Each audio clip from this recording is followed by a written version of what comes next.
Welcome to the Boulevard Home Game of the Week on the Fans Sports Network. Punishing runner. Into the end zone, touchdown. Big hole up the middle. 15, 10, 5, touchdown. For a touchdown. Well, good evening, greetings and salutations. Welcome here to Desert Hills High School with Stephen Dixon, Cody Wilstead, Connor Collins, ready to bring you our Boulevard Home Game of the Week. Boulevard making your house more like home for over 50 years. And Cody, it's homecoming week at Desert Hills, and the Pineview Panthers come in 2-1. Meanwhile, Desert Hills comes in with a record of 1-2. But you can throw out the preseason; it's region football time. Yeah, it's a different ball game once we get to region time. You know, you don't really pay attention because you don't know what teams the other teams are playing in preseason. You got teams playing 6A schools, you got teams playing 3A schools. You know, and so you never can get a really good gauge on how a team's going to do coming into region play. Plus, everyone plays their best once it gets to region. Pregame show brought to you by Sport Court of Southern Utah. Get the home court advantage. Boy, I wish I had a pickleball court in my backyard or a basketball court in my backyard growing up. Well, now you can. Sport Court has a beautiful new showroom. Old Highway 91, just past Coral Canyon Golf Course, out there towards the Boulevard Distribution Center and the old Das Trucking, all you have to do is go out there. They'll design everything up. I saw a really cool Jumpman Jordan court they did recently up by Sunbrook. It was awesome. They can do some multi-purpose courts for you. Really cool. So check out sportcourtofsouthernutah.com and see what they can design in your backyard to get the ultimate home court advantage. Break down the quarterbacks for a second with a former quarterback himself, Cody and Levi Shaw. This junior's come in, probably a little pressure. Never started a game until 3 weeks ago. Here's start number 4. Numbers are really good. Over 1,000 yards passing, 10 touchdowns, completing about 56% of his passes, and he's taking what the defense has given him so far. Yeah, I've been really impressed with Levi. You know, I've known him since he was a little kid, following me around at practice. You know, always wanted to grow up, be a Pineview quarterback. And so it's been really fun to watch him this year, you know, get out there just slinging it, just left and right down the field. And, you know, we need to bring up his completion percentage a little bit. But, you know, with a guy that's going to throw it 30 times or 40 times a game, you're going to have that sometimes where your completion percentage is going to be a little low, you know, but you're still getting those yards, still getting those touchdowns, still scoring the rock, you know. And so we'll see how he can do. I expect him to have a good game today. Just like Levi looked up to Cody, I'm looking up to Cody here as he's got about 6-7 inches on me here in the Boulevard broadcast booth. But how you everybody doing on the radio? If you're going home tonight, you want to watch this game, just go to thefansportsnetwork.com and you can watch the game tonight. If you're looking for the Cedar Crimson game, that's streaming on our website as well. That could be a good one tonight. Yeah, no, I watched or no, I didn't watch. I watched Canyon View. But I've heard that Cedar's quarterback's been going off this year. You know, he's in another coach's son. Is it? Yeah. I didn't know that. Coach John Kelling is Everett's dad, and he's up there. He's the defensive coordinator for Coach Delane Fitzgerald at SUU. Okay. Yeah, so we're seeing a lot of coaches' kids, and we've seen it throughout the years, right? Your dad was a coach. A lot of people end up coaching their sons. I'm always fascinated by that dynamic, though. Does football ever shut off? Does mom finally have to say, no more sports talk at the dinner table? Luckily, my mom had 3 boys, so she never really had that. She loved watching us play sports. It was kind of the highlight when we were in high school for her. She loved going to all the games. She would be nervous, you know, sitting up in the stands waiting for us to get hit. But, you know, she loved hearing it. She loved hearing us talk ball, talk shop when we get home. And so I never heard that, but I'm sure other people have. I talked to Levi at the media day a little bit about that, and he said, hey, we watch a lot of film together, but he's like, I still have some time where we don't at home, and you got to have that balance. And boy, oh boy, he's been pretty balanced. It's not like he's force-feeding Brock Harris the football. Brock has become a really good blocker. He's got 13 catches of the 64 receptions in the first 3 weeks of the season. And you got 3 other guys that have double-digit receptions, and he's freeing those other guys up. Fiafia, Yoakum, Richardson, Sorensen, some names you're going to hear during the broadcast tonight. But the interesting matchup tonight, Cyrus Polo came on the drive yesterday morning. He said, I'm going mano-a-mano. I'm going to be going with Brock Harris. I told him a month ago, and it'll be interesting to see if he's going to be on really every single play like a Deion Sanders, just following the best receiver all over the field, or if they'll break their schematics, or if he'll just be shading that side of the field most of the night. But that's going to be a fascinating matchup within the matchup. Yeah, no, having Coach Cyrus, I know he's going to want to follow Brock, whether Coach lets him do that or not. I know him as a competitor. he wants to be on that best player at all times. I think it's going to be a great showcase between two of the, I would say, highest recruited kids out of Region 9 for this year at least. Cyrus.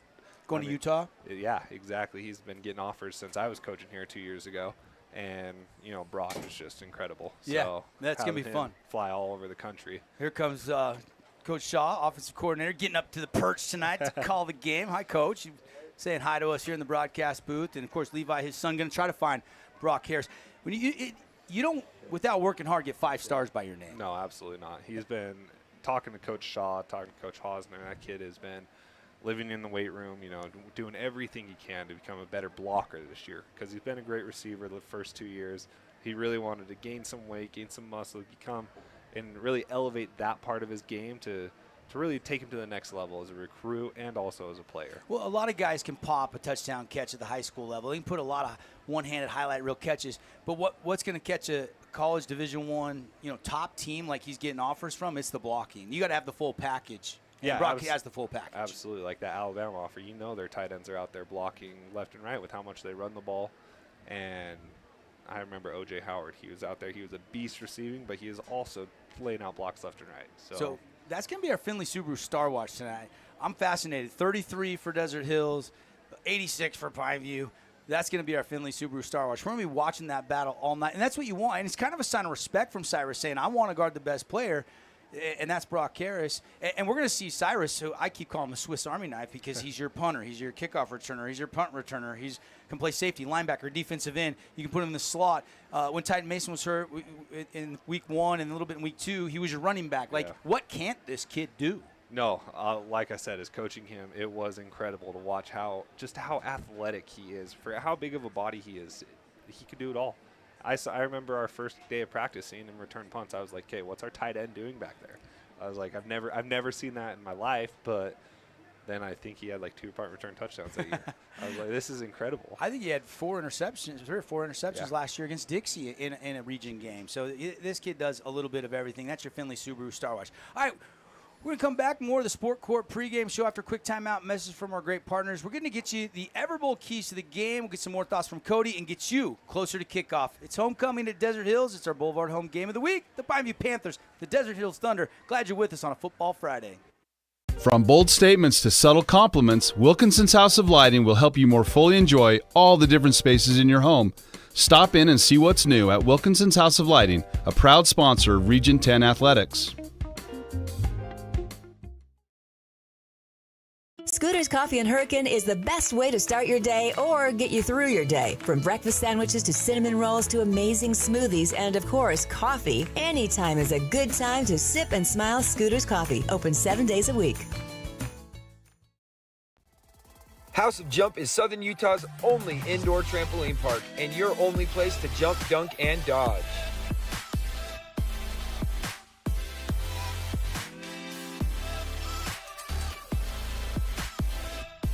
Head on over to our house, the House of Jump.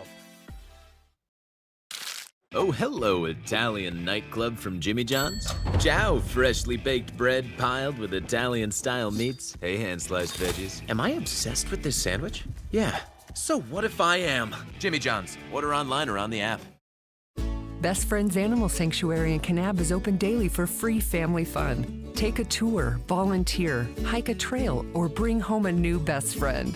Visit Best Friends today for magical memories that'll last forever. Welcome to the Back Nine. We bring the world's best horses to you. Elevate your game at any time with 24/7 access to top-tier golf technology and expert PGA instructors available. Back Nine Golf is a place to improve your swing for all ages. Join us today. We love giving back to our community, and over the years, we have provided vehicles for families in need, supported local charities, and helped train our first responders. Dealer Collision, your place for collision repair. You could wander around a warehouse store forever and never find the one thing that could make all the difference. A helpful face? Now that's something to consider. Everything your local Bucks A stands for is written on our faces. Welcoming, neighborly, knowledgeable. When you're in need of a helpful face, visit one of our 3 Southern Utah locations. Fabulous Freddy's is the locals' choice for a full-service car wash. It's fast. Have your car washed in just 20 minutes or less. Fabulous Freddy's always keeps it clean inside and out with 2 Southern Utah locations as well as in Vegas, Lehigh, and Sandy. As a local business owner, it's important to get the word out about your business. More people equals more revenue for you. Get your business in front of over 160,000 people in Southern Utah each week with St. George News. Contact St. George News today. Today's game is brought to you by Wilkinson's House of Lighting, The Rink, Jersey Mike's, and Coral Canyon Golf Course. Hey, welcome back, everybody, here inside our Sport Court of Southern Utah pregame show. Sport Court of Southern Utah can turn your backyard into a ultimate home court advantage with their multi-purpose pickleball courts, basketball courts. Go check it out, or check out the new showroom out on Old Highway 91 in Hurricane. Devin Dixon, Cody Wilstead, Connor Collins here, getting you closer to kickoff. Let's take a look at our keys to the game, brought to you tonight by Everbowl. I could go for one of their acai bowls right now. They are so good over there in the Red Rock Commons next to Dick's Sporting Goods. And Cody, for the Pineview Panthers, got to limit the big plays, got to limit Titan Mason, and they've got to execute in the red zone. Yeah, a couple weeks ago I was there. They gave up a lot of screens. You know, I was really 2 weeks in a row, because I remember week 1 they gave up a couple screens to Manti. Week 2 against Canyon View, that was Canyon View's game plan, was just go screen after screen after screen. And Pineview didn't really understand it. They gave up a ton of big plays just on that. And so I'm excited to see if Coach Boyer has made any adjustments with the defensive line, especially with Titan Mason back there. You know, if you get a screen to him, he could take it all the way just like that. Titan Mason did have like 300 yards receiving last year on 2-yard passes downfield. Yeah. They couldn't stop that extension of the run. He's coming off 268 yards and not 1, not 2, not 3, but 4 rushing touchdown. Oh, and 1 receiving touchdown. 5 tatas last week for Titan Mason. That's why key number 1, ground and pound. You got to give him the rock. 28 carries last week. He could be in line for 20 to 30 more tonight. Yeah, and you know, coming into this, you obviously know it's going to be the game plan. It's going to be whether Pineview can stop it or not, because Titan's such a great player. They're just going to feed him. Got to create some pressure. Luke Boley, good defensive lineman. They got good linebackers in Bo Meredith and Brock Moy. Those guys can really get after it. I was talking to Brock Moy. He's like, school record for sacks is 14. I want it. He's like, I should have 5, but I've only got 4 right now. But 4 sacks in 3 games, it's not too crazy to think that if he got 2 or 3 tonight, that he could actually have that Desert Hills school record in his sights. Yeah, no, and it's going to be crazy, you know, with, like we talked about, Cyrus Polu. He's going to be one-on-one with Brock Harris. Brock Harris, yeah. And so that's going to be the first time Pineview's going to have to deal with a one-on-one over Brock, where they're going to have an extra rusher every time. I think it's going to be a new experience for that offensive line. I think Brock Moy could have a huge game tonight. Yeah, it's going to be fun. Also, win your one-on-one matchups. That's going to be key for Coach Taps and the Desert Hills Thunder. Coach KJ Boyer has got his captains out there. So does Coach Taps, and they have deferred. Panthers won the toss, so Desert Hills will get the football. So we will see Garrett Grondell, Titan Mason in that offense. And they're kind of looking for somebody to step up in that receiving core. Leading receiver's kind of been their tight end, Austin Wintle, so far this year. And nothing wrong with having your tight end. I mean, you see the phenomenon in the NFL right now with the Travis Kelce's, the George Kittles. We saw Isaiah Likely last night go bananas for Lamar Jackson, the Ravens, even though his toe was a millimeter out of bounds. You know, the tight ends, you can use those guys. But I want to see maybe some shots down the field, because I go back to that Manti game week 1. The DBs got beat up by Manti, and so maybe this is going to be one of those games where Garrett Grondell can take some shots to his wide receivers. Yeah, no, and I'd love to see Garrett Grondell get out of the pocket and extend the play, let his guys get open downfield, make that Pineview secondary really cover his guys for a second. About 2 minutes from kickoff, Thunder have went in the locker room, and now they're taking the field here on homecoming. Now you got the cheerleaders, the drill team lined up. How many flags do you got? You got 5 flags out there, and their homecoming banner and with the balloons coming out of it. It is a great scene. It feels like region play, and it's homecoming tonight at Desert Hills on a football Friday. We're all fired up, and appreciate Everbowl for bringing you the keys to the game. You know, as you're a player sitting on Pineview sideline right now, you're seeing that home team come out and all the excitement. It's going to be important for this defense, maybe to get off the field, get a 3 and out, and get that ball to Levi Shaw. They need a hot start tonight on the road. Yeah, absolutely. If you get out there, you shut a team down, go 3 and out that first drive, you just have all the momentum going into this game. Everyone's going to be hyped up. Desert Hill's going to be hyped up. It's their homecoming. They're wanting to put on a show for the crowd. They know they have all sorts of stuff going on here. They have all sorts of fans here. They want to get out, start hot. Hopefully they don't get too amped and make a couple mistakes. You want them on the edge. You want the adrenaline flowing, but you don't want to be over the edge and too amped up to where you get a silly mistake or a penalty or a late hit or something because you're a little too fired up for the game. All right, we're going to step aside. We're going to come back. We'll get you the House of Jump starters. Appreciate House of Jump. Perfect for your next birthday party or just get out there and jump around. If your kids like to bounce off the walls, it's encouraged at House of Jump. Book online at houseofjump.com. We'll take a break, come back. Kickoff coming here. It's the Thunder and the Panthers on the Fan Sports Network. House of Jump is Southern Utah's only indoor trampoline park and your only place to jump, dunk, and dodge.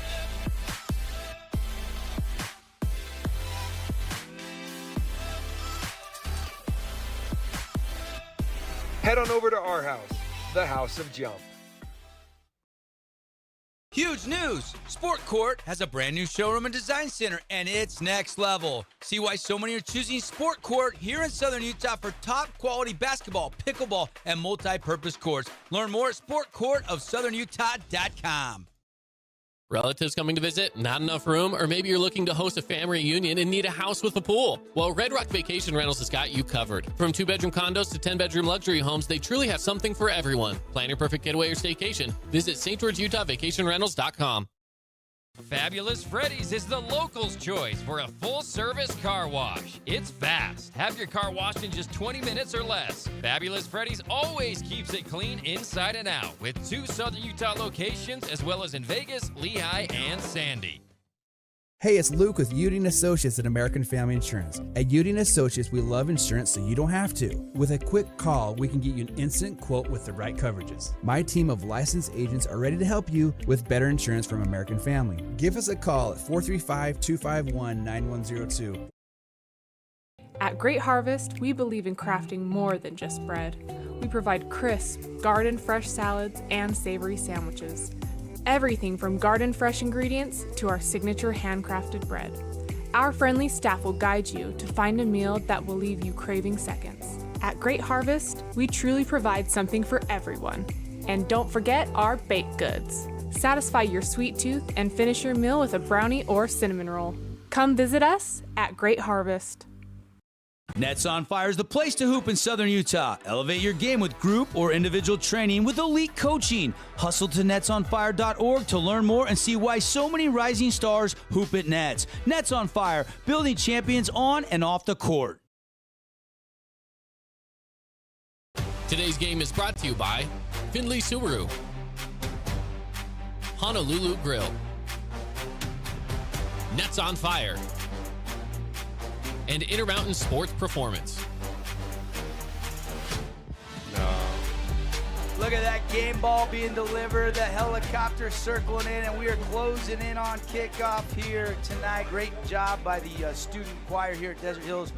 A great rendition of our national anthem.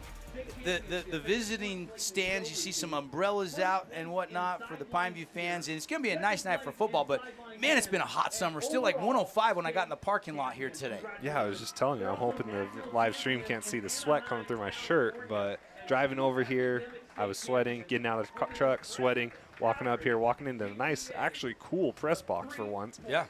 That's pretty good. Still sweating. So it's been a hot one for sure. It has.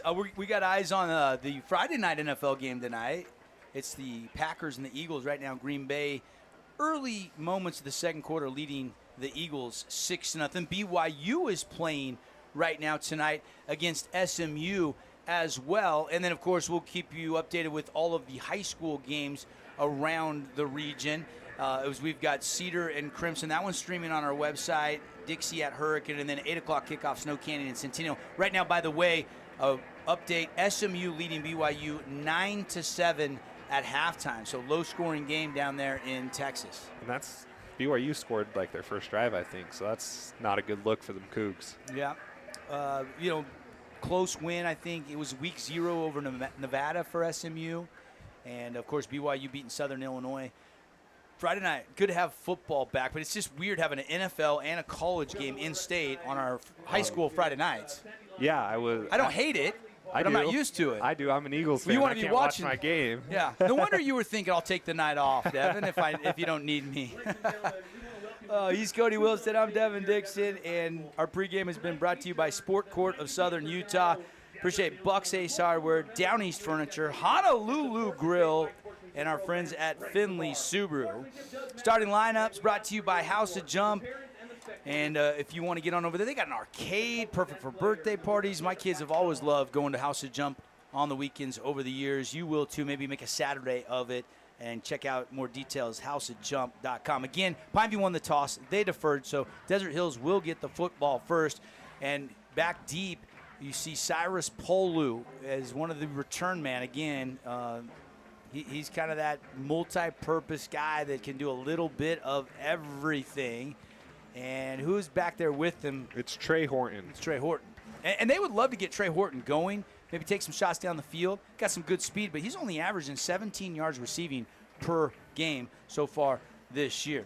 Well, what's wild is when I coached here 2 years ago, he didn't even play offense. We had him at safety and at cornerback the whole time. So seeing him as a receiver for me is shocking. Kickoff brought to you by Best Friends in Kanab. Take home your new best friend as it goes into the end zone for the touchback.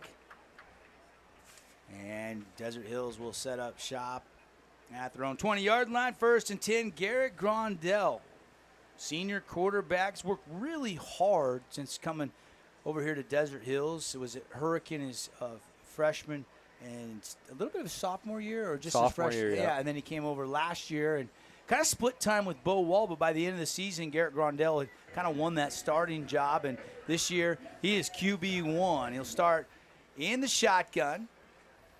And man in motion for the Thunder, and they'll hand it to who else? Titan Mason. Mason will make a little move to the 30, 32-yard line, and he'll pick up 12, and that'll be a Fabulous Freddy's first down for the Thunder on their first play from scrimmage. It's going to be interesting watching how Pineview adjusts to going play side, right, or going to the weak side of the field right there. They were overloaded on the far side.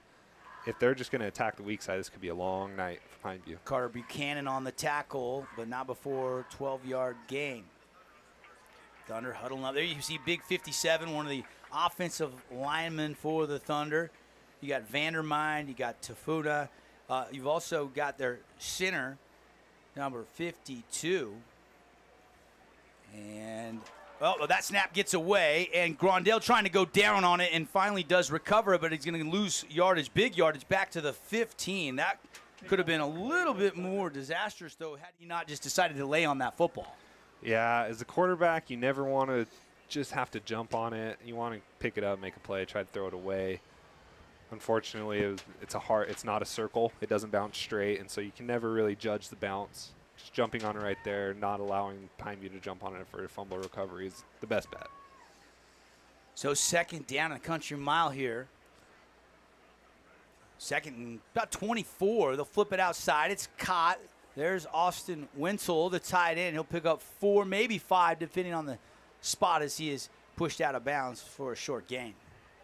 I would love to see Grondell right there, allow the play to develop a little bit. I don't know if they were trying to set up a screen for Austin or what, but he knew right away where he was going to go, and I'm not sure if that was the right play with it being 2nd and 25. Early check down? Yeah, you want to look at the curls before you look at the flat, but I don't know what the play call was. Well, it's interesting because the receiver out there, Gavin Young, was already starting to block. It's almost like maybe he they knew were it was setting up going a screen that way. Yeah, we've seen that kind of elongated screen to receivers down the field more recently. Paul Caver split out near the numbers, and now Coach Taps will take a timeout. So they burn an early one here on 3rd and long. Timeout's brought to you by Luke Udy & Associates, your local American Family Insurance agent. Insurance premiums have been rising. If you need a quote to see how much Luke can save you on your home, auto, or life insurance, give him a call today. Luke Udy, American Family Insurance. Early timeout there. First half won't hurt you. Again, 100 degrees. Turf temperature is probably 115, maybe 118. and no wind right now. No. The American flag out by the scoreboard is not even Straight moving. down. No, and it's hot out there. Yeah. And playing in Desert Hills, and they're all blacks. You know those guys are hot, but they're amped. And so I think that was a great call by Coach Taps. Call timeout, calm everyone down on this third down, see what we can make happen. I would expect a screen to Titan right here. Just, you know, nice and safe. Topper, Pattison, Gavin Young in the slots. They'll put a man in motion, and they'll go 3 receivers looking that way, going over the middle, has him laying out, and a beautiful diving catch made. That was a heck of a job by Trey Horton. Looked like it might have been overthrown, but he just absolutely supermans out and makes a diving grab. What a catch right there. They ran 4 verticals. You know, you have everyone kind of splitting the safeties. What a great ball by Grundell. Threw it to where the defense wasn't. Great play by Trey Horton, which, again, impresses me knowing he was a DB 2 years ago. Didn't even think about playing offense. And caught him in a zone with those verticals, found that soft spot. 9:20 on the Nets on Fire clock early on here in the first quarter. Opening drive of the game. Wenzel will go and make it a trip to the left. Grondell looking that way, fires it, caught outside. And he'll take it into Panther territory, diving ahead past the sticks. That's another fabulous Freddy's first down, pickup of 11. You know, Pineview's corners can't allow those 10-yard curl routes to just sit there and be open. I mean, looking at the replay, he was 16 yards off. As a corner, you got to get a little tighter. You can't allow a first down every pass play. That's that easy for a quarterback to complete. Topper Pattison with the catch, his first of the game. Grondell starts off tonight 3 for 3 on the opening drive. Hasn't missed a throw yet. Ball just outside the 42-yard line. 1st and 10 for Desert Hills. False start. And, yep. Snap infraction. Movement. And Desert Hills will back up 5 yards on the penalty flag. Keeping track of the Wilkinson scoreboard tonight for you. Wilkinson's House of Lighting. Since 1946, homeowners and contractors relying on Wilkinson's Light It Up Region 9. And we've got Desert Hills now 1st and 15. Here we go. They'll hand it off. Here comes Titan Mason. He'll get that 5 back and still surging, fighting for yardage, and he'll pick up about 8 down inside the 40-yard line to the 39. You know, they ran left off Simon right there, who before Titan got to him was 7 yards down the field. What an incredible job by Desert Hills left tackle Simon Fuatololo. Yeah. And Dayton Christensen, who was trying to shed that block, he's 6'3", 200. It's not like he's small, but he's not as big as 6'6", 300. Yeah, and that's insane seeing how much Simon has grown. Yeah, I mean, I remember him running around. It was just Noah's little brother. Now he's Noah's big brother, even though he's younger than Noah, who played quarterback here 2 years ago and helped win a state championship on a torn knee. He had to brace up and played through it and had surgery after the season. That was a gutsy performance for the Desert Hills quarterback from a couple years ago. Yeah, I actually remember that was the year I was here coaching. I remember that happened week 1. Noah came to me and he goes, "Hey, I think I want to play." And I was like, "We are going to have to go talk to some doctors first. I'm not going to sign off on that." I'm just the quarterback coach. I'm not the trainer. Right. There's no slash by quarterback coach, trainer, or doctor. So he talked to some doctors, got it all figured out. 3rd down and 9. Out of the shotgun, Garrett Grondell looking at a quick hitter. It's a receiver screen to Horton. Horton weaving his way upfield, going to be really close to a first down. Looks like he's going to be a yard or two shy of it. Now a flag comes in late on the play as we take another look at our Holbrook Asphalt replay. And we're hoping for over 25 points tonight, so you can get the Holbrook Asphalt Big Score dessert at Yogurtland after the game. We'll let you know. I think Pineview is being a little extra aggressive after that play. I could be wrong, but looking at the replay. Yeah, they're going to say face mask there at the end of that tackle. And it looked like it was kind of after he was already down that the guy was messing with his face mask. That's. Take another look here. See if we can see the end of that play. Regardless, it's going to be 1st and 10 inside the Red Rock Real Estate red zone for the Thunder. Oh, didn't see it. But that's the big rivalry game between Desert Hills and Pineview. You let your emotions get the best. You can't do that. Either side. You can't let the emotions get you into 15 free yards. 15-yard penalties, yeah. 1st and 10 Thunder. Ball at the 19. Grondell, another swing pass to Mason. A little juke, cut back, and then the hit comes. He bounces off it, still fighting for yardage. And it's not like he's going to turn lime into lemonade, but he's going to get a positive play, and he was dead to rights in the backfield. That should have been a TFL. Yeah, no, the corner came up. I think it might have been the safety, number 20. Yeah, he ended up making the tackle. I think there was about 6 missed tackles made by Ty Mason on that play. Kason Himmelwright was the guy that ultimately got him low, but the first couple tackles were too high, and they didn't wrap up. No. And it's interesting, on those screen plays, you see Mason staying behind the quarterback. I'm wondering maybe they're setting up a double pass. But originally, Himmelwright missed the first tackle, and then you love the hustle. You love the hustle. Draw play, up the middle, shot out of a cannon. Here comes Titan Mason. It's a touchdown. It is a touchdown, Thunder. That special moment when you touch it down for the first score of the night on homecoming. No flags, and it's a 19-yard run for Titan Mason with a little Miyagi-Do karate kick there at the end of that run. Yeah, you got to love the lime. You know you're a baller when you can wear lime green gloves, So maybe he's a Seahawks fan. I'm sorry. I'm sorry if he is. You're right. He's probably sporting the Eagles gloves there. They're too bright. I think the Eagles are winning now. I think the Packers just scored.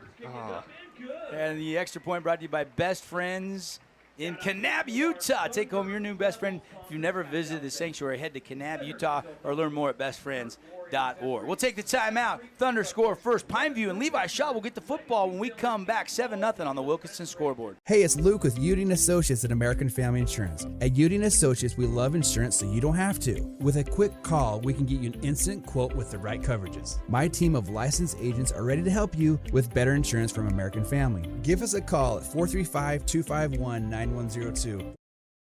At Intermountain Sports Performance, we've been training athletes for over 20 years, and we guarantee your athlete will improve speed, agility, explosive power, and reduce the risk of injury while working with the most qualified and experienced team in Southern Utah. Find us on Instagram at sportsperformance_IH to learn more.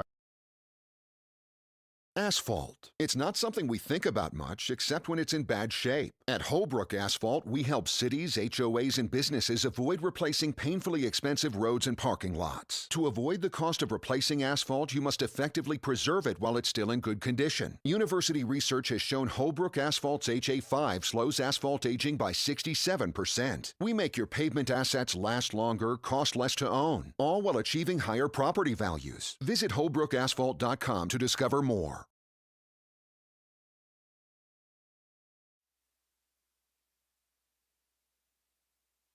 My buddies. Kickoff comes, and it's bobbled and then finally picked up, and Colt Falanico couldn't get much, but at least Pineview will have the football and didn't make a disastrous mistake, but they're going to set up shop inside their own 15-yard line. Yeah, this is not the way Pineview wanted to start their first offensive drive, backed up like this.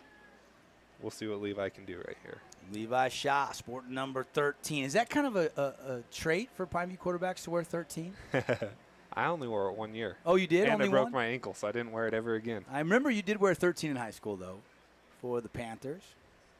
Devin Dixon, Cody Wilstead. Excited to have Cody in the broadcast booth with us for some Region 9 games this year. It's funny, you played at Pineview, but you helped coach at Desert Hills. But we see that. We see coaches bounce around the region. Play action, high throw, one-handed grab by Brock Harris. Cyrus Polu throws him down to the ground after about a 2, maybe a 3-yard gain. We'll look at the spot there. What a catch, one-handed. Levi's got to get that down, but like we talked about, I saw Cyrus. His eyes were not even on Levi one bit that entire play. He was looking at Brock the whole way. So it's going to be fun to see when Brock goes in motion. I know Pineview likes to do that if Cyrus follows him around. As he threw him down, he did give him a pretty good spot there. It's a pickup of 4, so 2nd down and 6. Levi Shaw drops back, flips it out, and a hit comes, and that is disrupted and incomplete. Nice job there by the Thunder, number 12, Riker May. Riker May's a great story. Broke the leg last year, didn't play, had to rehab all offseason, back for his senior year. You can see that knee brace, and this kid's worked really hard to get back on the football field. Yeah, he hit. I remember the year I was coaching here, I think he broke something then too. I can't remember exactly what it was. He's had an injury-riddled career, no question. That's unfortunate. Hope he stays healthy even the senior season. 5:34 left on the Nets on Fire clock here. Thunder with that opening drive capped off by a 19-yard touchdown. Over the middle, Shaw looking, scrambling, throwing, and it's dropped. It may be a little bit too far out in front. and incomplete. Was trying to find Maka Faiafia. Yeah, great job by Levi stepping up in the pocket. Unfortunately, not really anywhere to go downfield. Brock Harris double covered. Might have been a legal contact downfield that knocked Faiafia off his route. It was really close to that 5-yard barometer that you get. And the punt unit on for the Pineview Panthers. Punter for Pineview, number 81, Russell Jacobs, I believe, is the punter. Is that right, Cody? I believe so. I don't have him in one roster, but I have him in the other roster. And that one angled out of bounds. Nice catch there by one of the Panther coaches on the sideline. But good field position here for Desert Hills in our Boulevard home game of the week.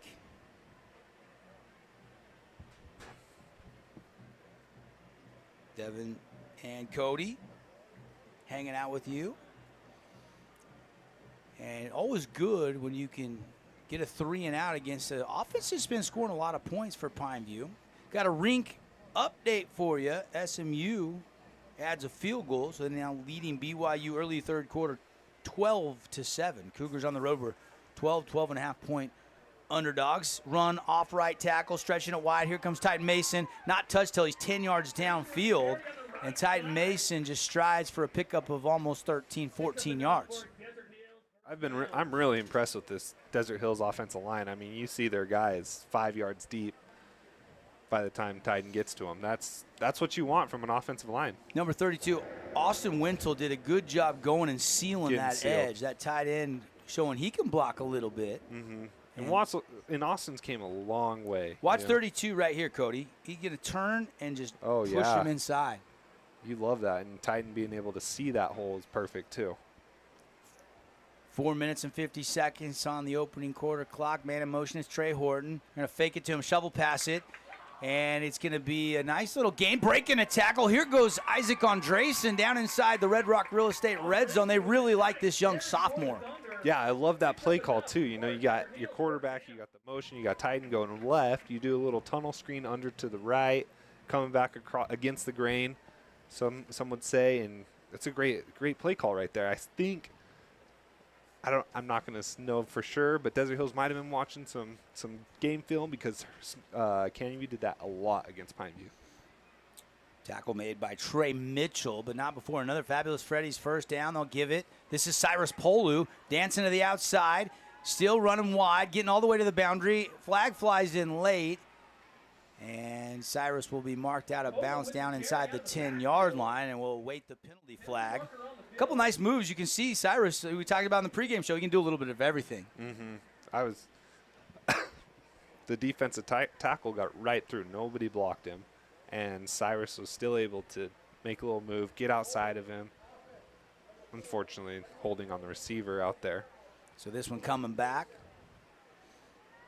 Thunder leading 7-0 here tonight. Appreciate some of our great sponsors. Our stat sponsor tonight, Scooters Coffee. Titan Mason already 50 yards rushing in this game and a touchdown. It was a 19-yarder. They've been getting big chunks through the passing game, and the Thunder have been pretty balanced right now, and it looks like Pineview's defense has been on their heels a little bit.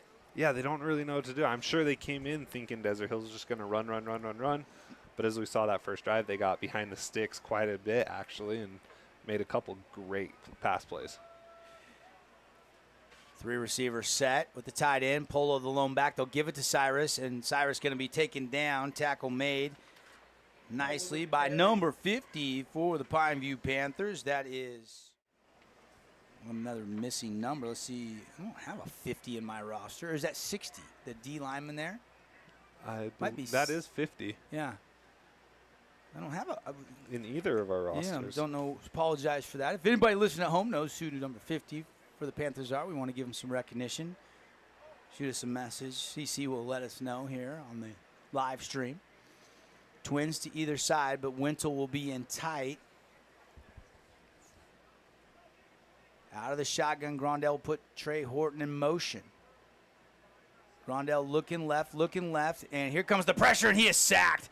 Good job there coming in Going low, taking him down. That's number 41 for the Panthers. That's Carson Curtis, the leading tackler coming into tonight. I think he had 28 tackles in the first 3 weeks. Oh, wow. That's incredible. I just saw him make a great swim move on the right tackle right there. Took him upfield, went underneath.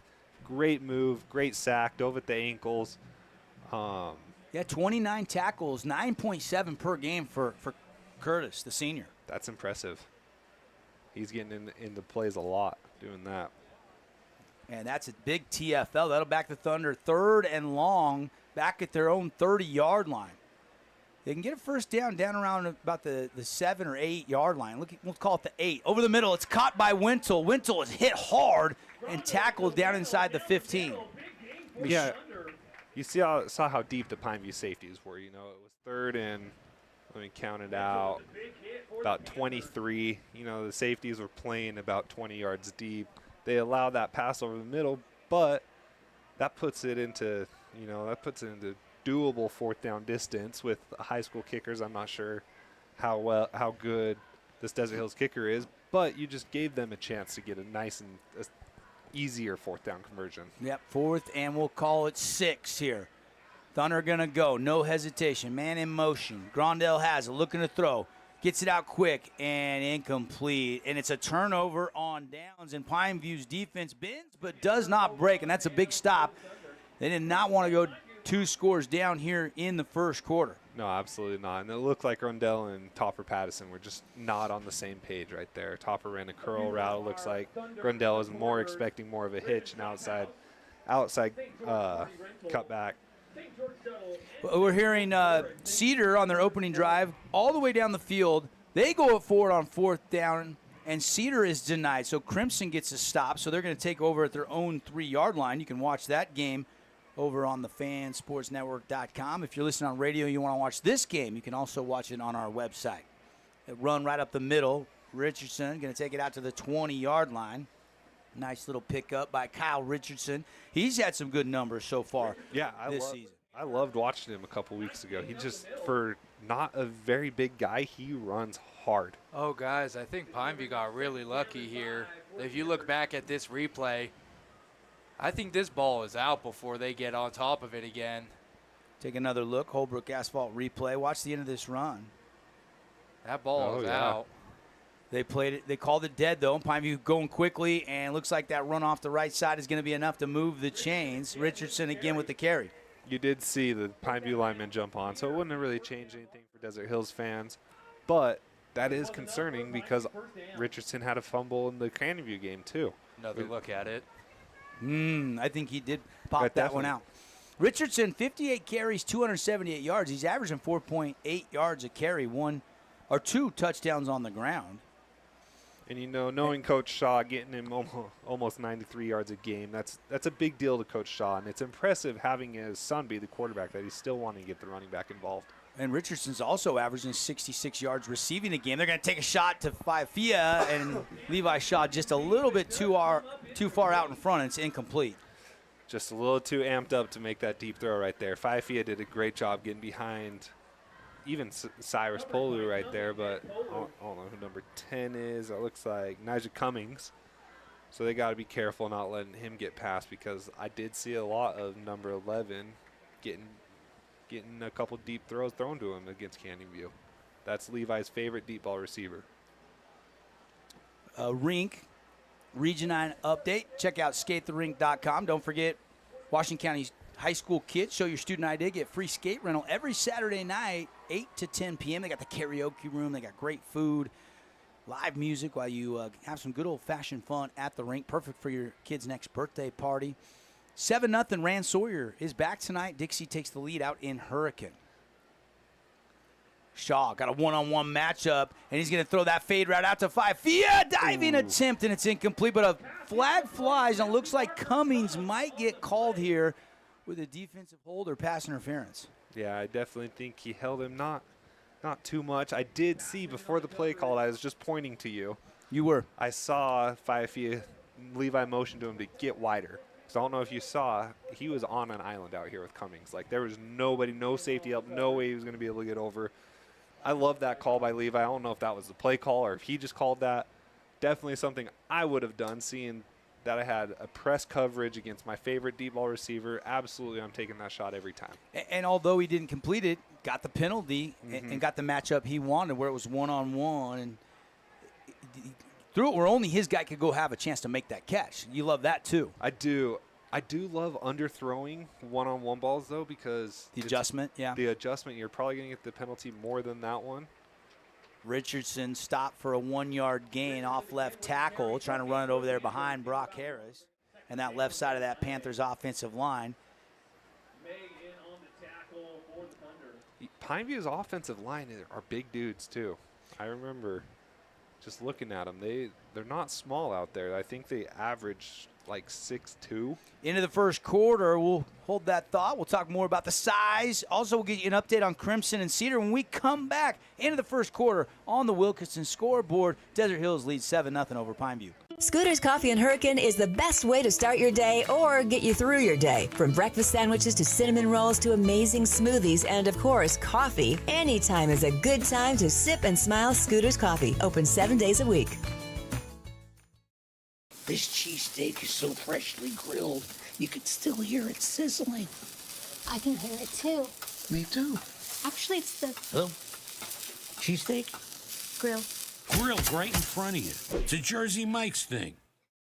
When it comes to your child's teeth, Dr. Cody and his experienced staff at Johnson Pediatric Dentistry are game changers. So when it comes to checkups, a toothache, or any problem with your kid's teeth, call experienced veteran Dr. Cody Johnson at Johnson Pediatric Dentistry, 628-0511. Start of second quarter here. Desert Hills leading 7-0. Devin Dixon, Cody Wilstead, Connor Collins with you here on the Fan Sports Network and streaming on the fansportsnetwork.com or KSLSports.com, coming at you worldwide. Just got an update. Remember how I said Cedar got stopped at the 3-yard line and Crimson got a turnover on downs? Crimson goes on a 97-yard drive, and a 16-yard touchdown pass from Ryder Sherrod has given Crimson a 7-0 lead. Wow, 97 yards. That's tough. Levi Shaw trying to go underneath, and that one is incomplete. Great pressure there by the defensive lineman. I'm trying to see what number he is. That looks like 98 for Desert Hills, and we don't have his number either. Check his name. That's why I always bring mine. two rosters. That's Josiah Avasivi. Okay. D-tackle. He is a senior. He got great pressure. Pushed that center and left guard right into Levi. Didn't let Levi get his feet set, and ended up throwing it short. Third down, here we go. 3rd and 9.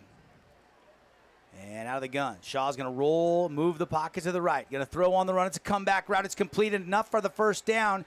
Inside Desert Hills territory. The timing on the comeback was perfect. And a good catch there made by, I believe that is Quade Sorensen. Sorensen. That's Quade Sorensen, yes. I love the way that Quade came back to that ball. You see a lot of these young receivers, they just sit there and they wait for the ball to come to them. The DB can come through. He did a great job coming back to that ball, getting a little close to not getting the first down there, ended up with it still. I was impressed to see Levi on the run. I haven't seen that all year. They don't like to get him out of the pocket very often. So a fresh set of downs for Shaw and the Panthers offense from the Thunder 39-yard line. Handoff and quick shot, and down goes Sorensen. Riker May on the tackle, and a gain of 1 on the play. You know, I'm seeing Brock Harris a lot at the receiver on the single side. It's going to be interesting seeing what Pineview's going to do there. I think they're trying to get him off the linebacker jams, put him more on a corner. It's a little more undersized compared to him, making Cyrus choose a side, kind of take Cyrus out of the play as well. Second down for the Panthers. Today's game brought to you by the City of St. George Recreation Department. Your kids' sports journey starts. Check out all the activities and get your kids signed up. Junior Jazz signups right now. sgcityrec.org. Handoff from Shaw. Sorensen again. Down to the Thunder 45. And a pickup of 3. Picked up about 4 on the play. Cyrus Polu was the Thunder on the stop there, and now 3rd and 6 here early on in the second quarter. Jaime needs to get this. They need to get on the board right here. So Desert Hills can't go ahead and get a two-run lead or 2-touchdown lead. Watching too much baseball recently. The hunt for October is on. I'm starting to lose interest. My Mariners are sliding. Here's the throw from the pocket. Shaw rolling to the right. Still looking. Now he lets it go. Up high to Brock Harris, and it's instead caught. And that's Quaid Sorensen. Sorensen. I think he was trying to hit Harris, but Sorensen goes and high points it. Take another look. Yeah, I don't know what if he just saw two of his guys there and just decided to throw it up, or didn't see Quaid coming back. That's a dangerous throw, but luckily his guy came up and make a play. And credit to Brock Harris for not trying to come back and trying to grab that himself, because that could have been a bat down. Really nice play by Sorensen. So Quaid coming up big there, and now into the Red Rock Real Estate Red Zone. From land to luxury homes, check out all their listings on the website. Run it off right tackle on the end around. Richardson fighting, spinning off a would-be tackle and then driven down. Tackle made by number 28, Stephen Cruz, the junior cornerback. That was great blocking by Brock Harris, Quaid Sorensen, and I think it was Big 77 over there too for the Panthers, wasn't it? Landon Bishop? I do not know. I just found it on the ground. And okay, thank you. 8:49 and ticking left here in the second quarter. 7-0 Thunder. Panthers, though, trying to tie it up. Into the air goes Shaw, and that one's incomplete. Hagen Reed was the closest defender to it. I think he was trying to find Brock Harris there. I don't know if it was Brock or if he thought Corbin Yoakum was going to run a different route. It kind of looked like he was throwing to front pylon, but Brock was running to back pylon. Corbin was running a little short wheeling in. It just looked like they didn't quite know what was going on right there.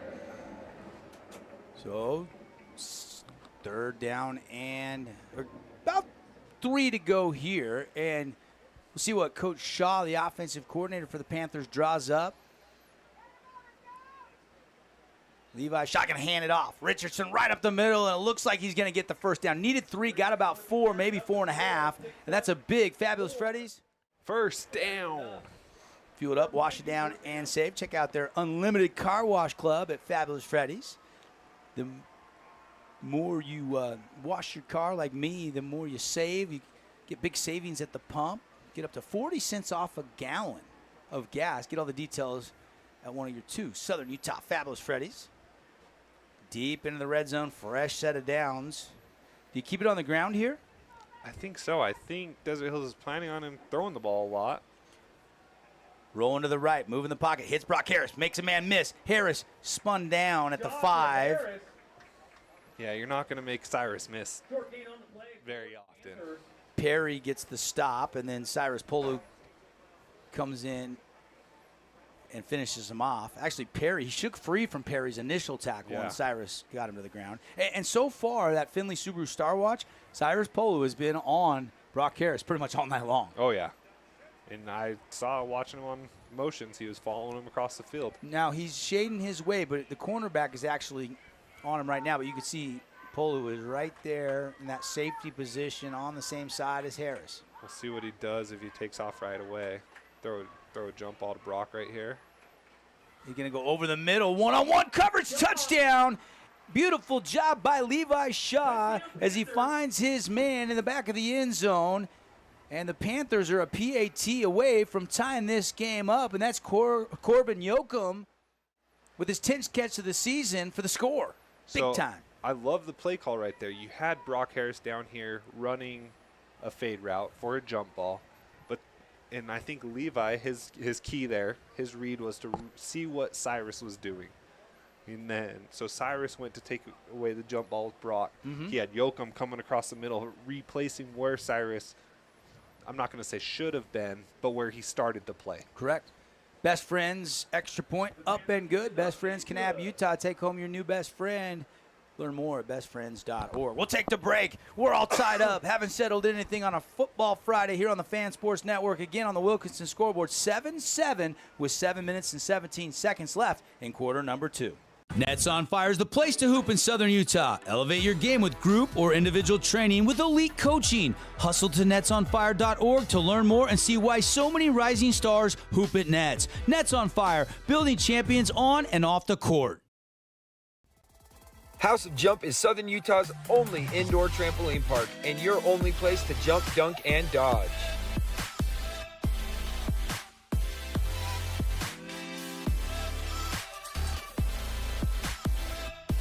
Head on over to our house, the House of Jump.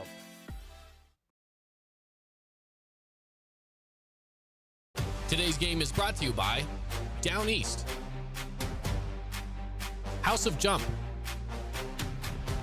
UD and Associates, and Best Friends Animal Sanctuary.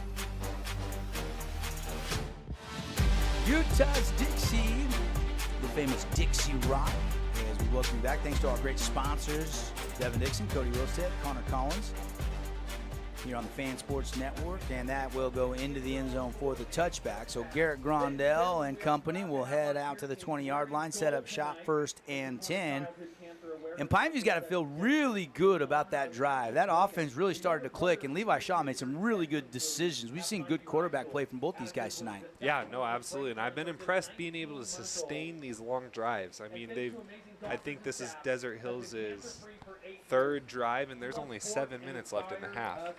So that's a lot of time taken off on these drives. And, you know, as an offensive guy, that's really hard to do. Sustain those long 6-7 minute drives, 10 plays. 1st and 10, Grondell.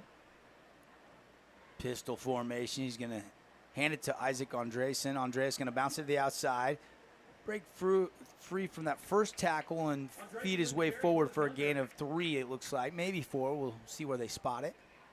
You know, I love the mix that Sam Stevens, the offensive coordinator for the Thunder. Yeah, that Coach Stevens is doing with his running backs right now. You have Tide Mason, who's big body. He's going to be a bruiser. You got Cyrus Polo, who's kind of a combo, and then you got Andreessen, who's this really good speed back. It'll be Andreessen this series. Again, on 2nd down, they'll throw it over the middle and in and out of the hands of Topper Pattison, and he hits his hands to his helmet. I think he just dropped it. Oh, yeah, right off his chest. Let it get too far into him.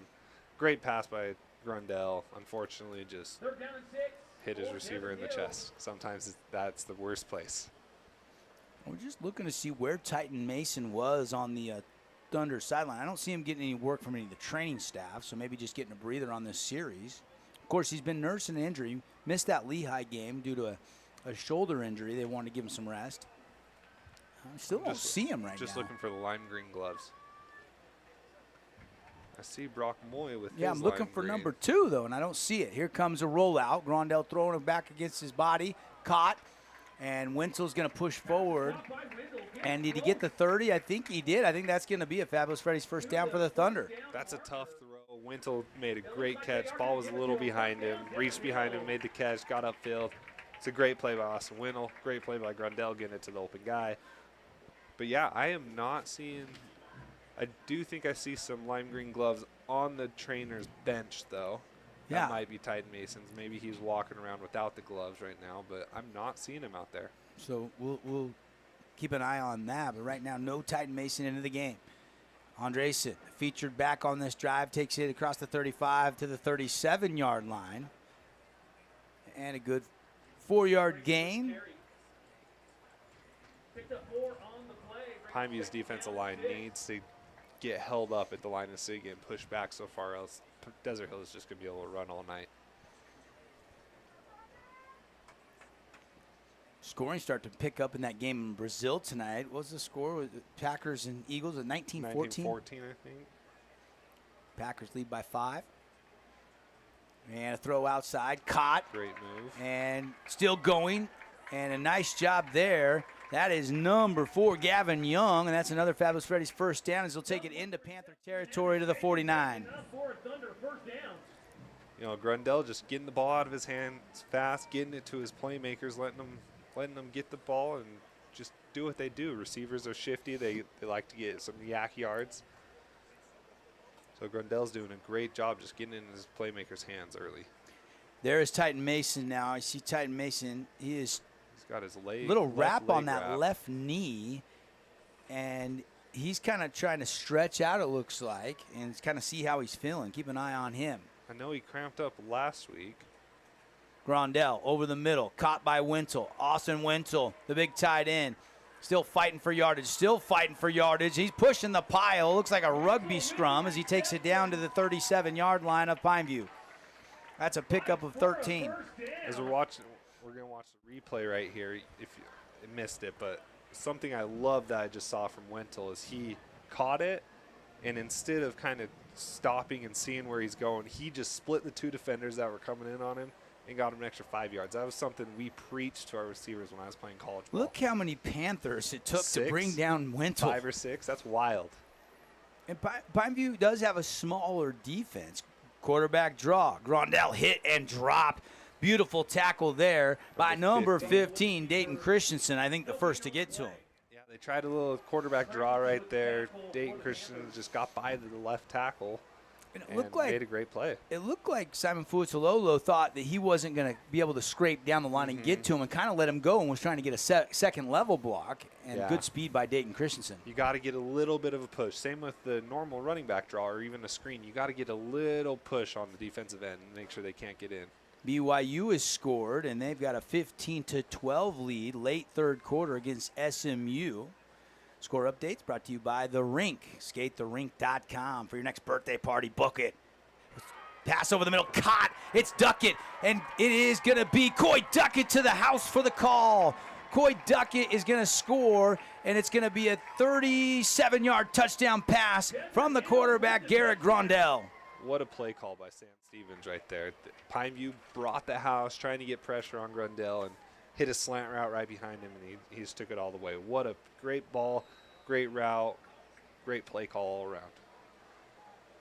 So after Shaw had that 4-yard TD to Yoakum, the Thunder have answered, and that's a sophomore, Coy Duckett. He's got some pretty good wheels, doesn't he, Cody? Yeah, he does. He beat the safety that was on him, but also the backside safety was trying to come off and couldn't end up getting it to him. We'll take the timeout. Best friends, Kanab, Utah, bringing the extra point. It's up and good, 14-7. Thunder back on top here. Homecoming to Desert Hills late in the second quarter. 4 minutes left in the second quarter when we come back on the Fan Sports Network. It's our Boulevard Home Game of the Week. Best Friends Animal Sanctuary in Kanab is open daily for free family fun. Take a tour, volunteer, hike a trail, or bring home a new best friend.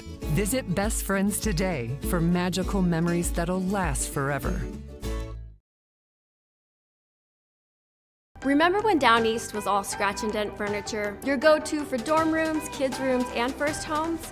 Well, the times have changed and Down East has changed with you. Down East is proud to offer our beautiful collection of high-quality furniture designed to elevate your space and make a statement. From stylish sofas and dining tables to cozy bedroom collections. If you're starting fresh or looking to upgrade, Down East has everything you need to create the home you'll love.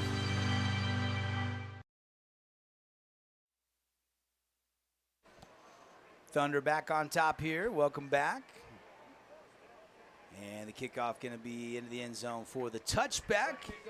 We'll see if Levi Shaw and that Panther offense can keep that momentum going and pick up where they left off after that last scoring drive. And let's see if they can take the whole quarter. They don't want to give Desert Hills another chance with 4 minutes left. Do a nice little four-minute run for them right here. From the 20-yard line, Shaw. What do you like about Levi Shaw's decision-making tonight? They have used Shaw or Brock Harris as a decoy for the most part. I think he's only got one catch, doesn't he, Cody? I believe you're right. I know Levi's gone to him a couple more times. Couldn't necessarily complete it, and even that one that Quaid kind of stole from Brock. But we got a run up the middle right there. And positive yardage out to the 25-yard line and pick up a 5 by Richardson. Like this sophomore running back. Yeah, I've really liked him when I've been able to watch. I'm wondering if Coach Shaw knows that most teams are going to plan that they're going to throw the ball, so he's really put an emphasis on running it this game. It's a good strategy. Well, you want to kind of milk the clock here. 3:30 to go. You'd love to take all the clock, go down and score, and tie this game up. And Cyrus Polu throwing him down, and not much doing there after Quade Sorensen, the junior wide receiver, made that short catch. You know, playing in an offense, when you're throwing those receiver screens, you're supposed to get the closest guy. Playing against the Desert Hills team, I don't know if I'd go for closest guy. I think I'd go for Cyrus. I think that's who you go out and block. You give your receiver a chance to go one-on-one with the cornerback is a lot more likely to make him miss than Cyrus. 3rd down here for the Panthers. From their own 24. Out of the shotgun shot. Pressure comes. He's going to be sacked. Nice job coming in and getting that sack. That's number 40 for the Thunder. That is Borgeson, Isaac Borgeson. He just bull rushed that right tackle, got through, got him over the top. Levi didn't step up in time. And this is not what you wanted if you're a Pineview Panther fan. Yep, now you got to punt the football, and Desert Hills can go with a 2-minute drill here. And we'll see what kind of field position they get as Cyrus Polo is standing back to return this punt at his own 47-yard line. And he is a dangerous person to punt to. Yeah, no question. You don't want the ball in this kid's hands. He can make magic from basically anything. Russell Jacobs back to punt for the Panthers, standing inside his own 5. Snap and kick. It's away. It's a low-line driver fielded right at midfield. Polo's got some room. Cuts back up the middle. Polo going to take it down inside the 30 and stop there right at the 30. And Desert Hills is going to have great field position. I wondered if Polo was going to stay wide to the boundary. He made that one subtle cut and stayed on the numbers. Yeah, normally you see him try to get outside, use his speed, and then he can use his stiff arm where he's so much stronger than everyone that he tends to get outside, but he did see 2 guys try to cut inside. Great shot there on the Holbrook Asphalt replay. Leaders in asphalt preservation featuring HA5. Thank you, Holbrook Asphalt, longtime partner of Region 9 Sports on the network. Wintle caught it, broke a tackle, down into the red zone, inside the 10. Wintle, you can see why he's their leading receiver. He's making some nice catches. Yeah, and that was a great ball by Grundell. You know, you had a wheel route, you had a corner sitting over the top, so a lot of guys are they think wheel route, they think deep, deep, deep. He throws a great back shoulder. Wendell makes a great adjustment, comes back, breaks that first tackle. I'll tell you what, guys, for a battle of tight ends, seems like Wenzel's kind of getting it over Brock Harris here tonight. Got a lot more targets, hasn't he? Absolutely. But he's also not getting double covered. Correct. The Cyrus Polo effect. Yeah. 1st and goal here for the Thunder. Up 14-7, 1:42 on the second quarter. Nets on fire clock. They'll pitch it, and it's an option to Andresen. And Isaac Andresen stretching out, tackled at the goal line. Did he get in? No. Oh, they called him short. They're going to call him down at the 1-yard line. Does he break the plane of the goal? You be the judge here. I think he did. Unless I'm calling for a challenge right here. Is that a fumble out of bounds, though? But the ground can't cause the fumble. One more look here. It looked like the fumble was after he was in the end zone. It looks like he breaks the plane, yeah. Maybe his left knee got down a little early, but. So Desert Hills will have to try to punch it in here. 1st and goal from the 1. Rondell, handoff. Andresen walking into the end zone. Touchdown Thunder. It's going to be a 1-yard touchdown run for Andresen. He gets the score anyway. Yeah. Just one play later, a couple seconds off the clock. That actually is better for them. Doesn't give as much time for Pineview to try to do a quick little 1-minute, 27-second drill for them. So Andresen with the touchdown plunge. 20-7 PAT pending. Well, thanks to more of our great sponsors. Tonight we'll be naming an Appliance Wholesalers Plus Playmaker Play of the Game. Cody's going to sort that out later on tonight. Also going to be picking our Finley Subaru Star of the Game. Brought to you by our friends at Finley Subaru. And the sub of the game brought to you by Jersey Mike's, a sub above the rest. We'll keep it right here, 1:27 left on the clock. For a moment there, Pineview seemed to grab some momentum. They tied at 7-7.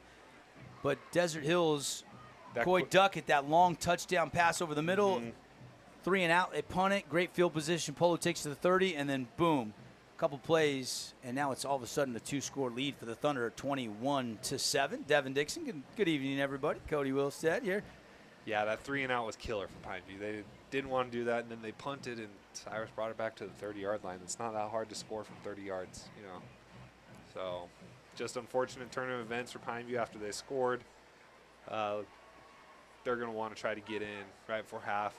Again, you don't want to go 3 and out right here and give the Thunder another chance, Hearing it's halftime at Crimson leading 7-0, so that game moving along pretty quickly as well. Must be running the ball a lot there. Yep. We got just 1:27 left, and we're not even an hour into this game yet, just 7:53 local time.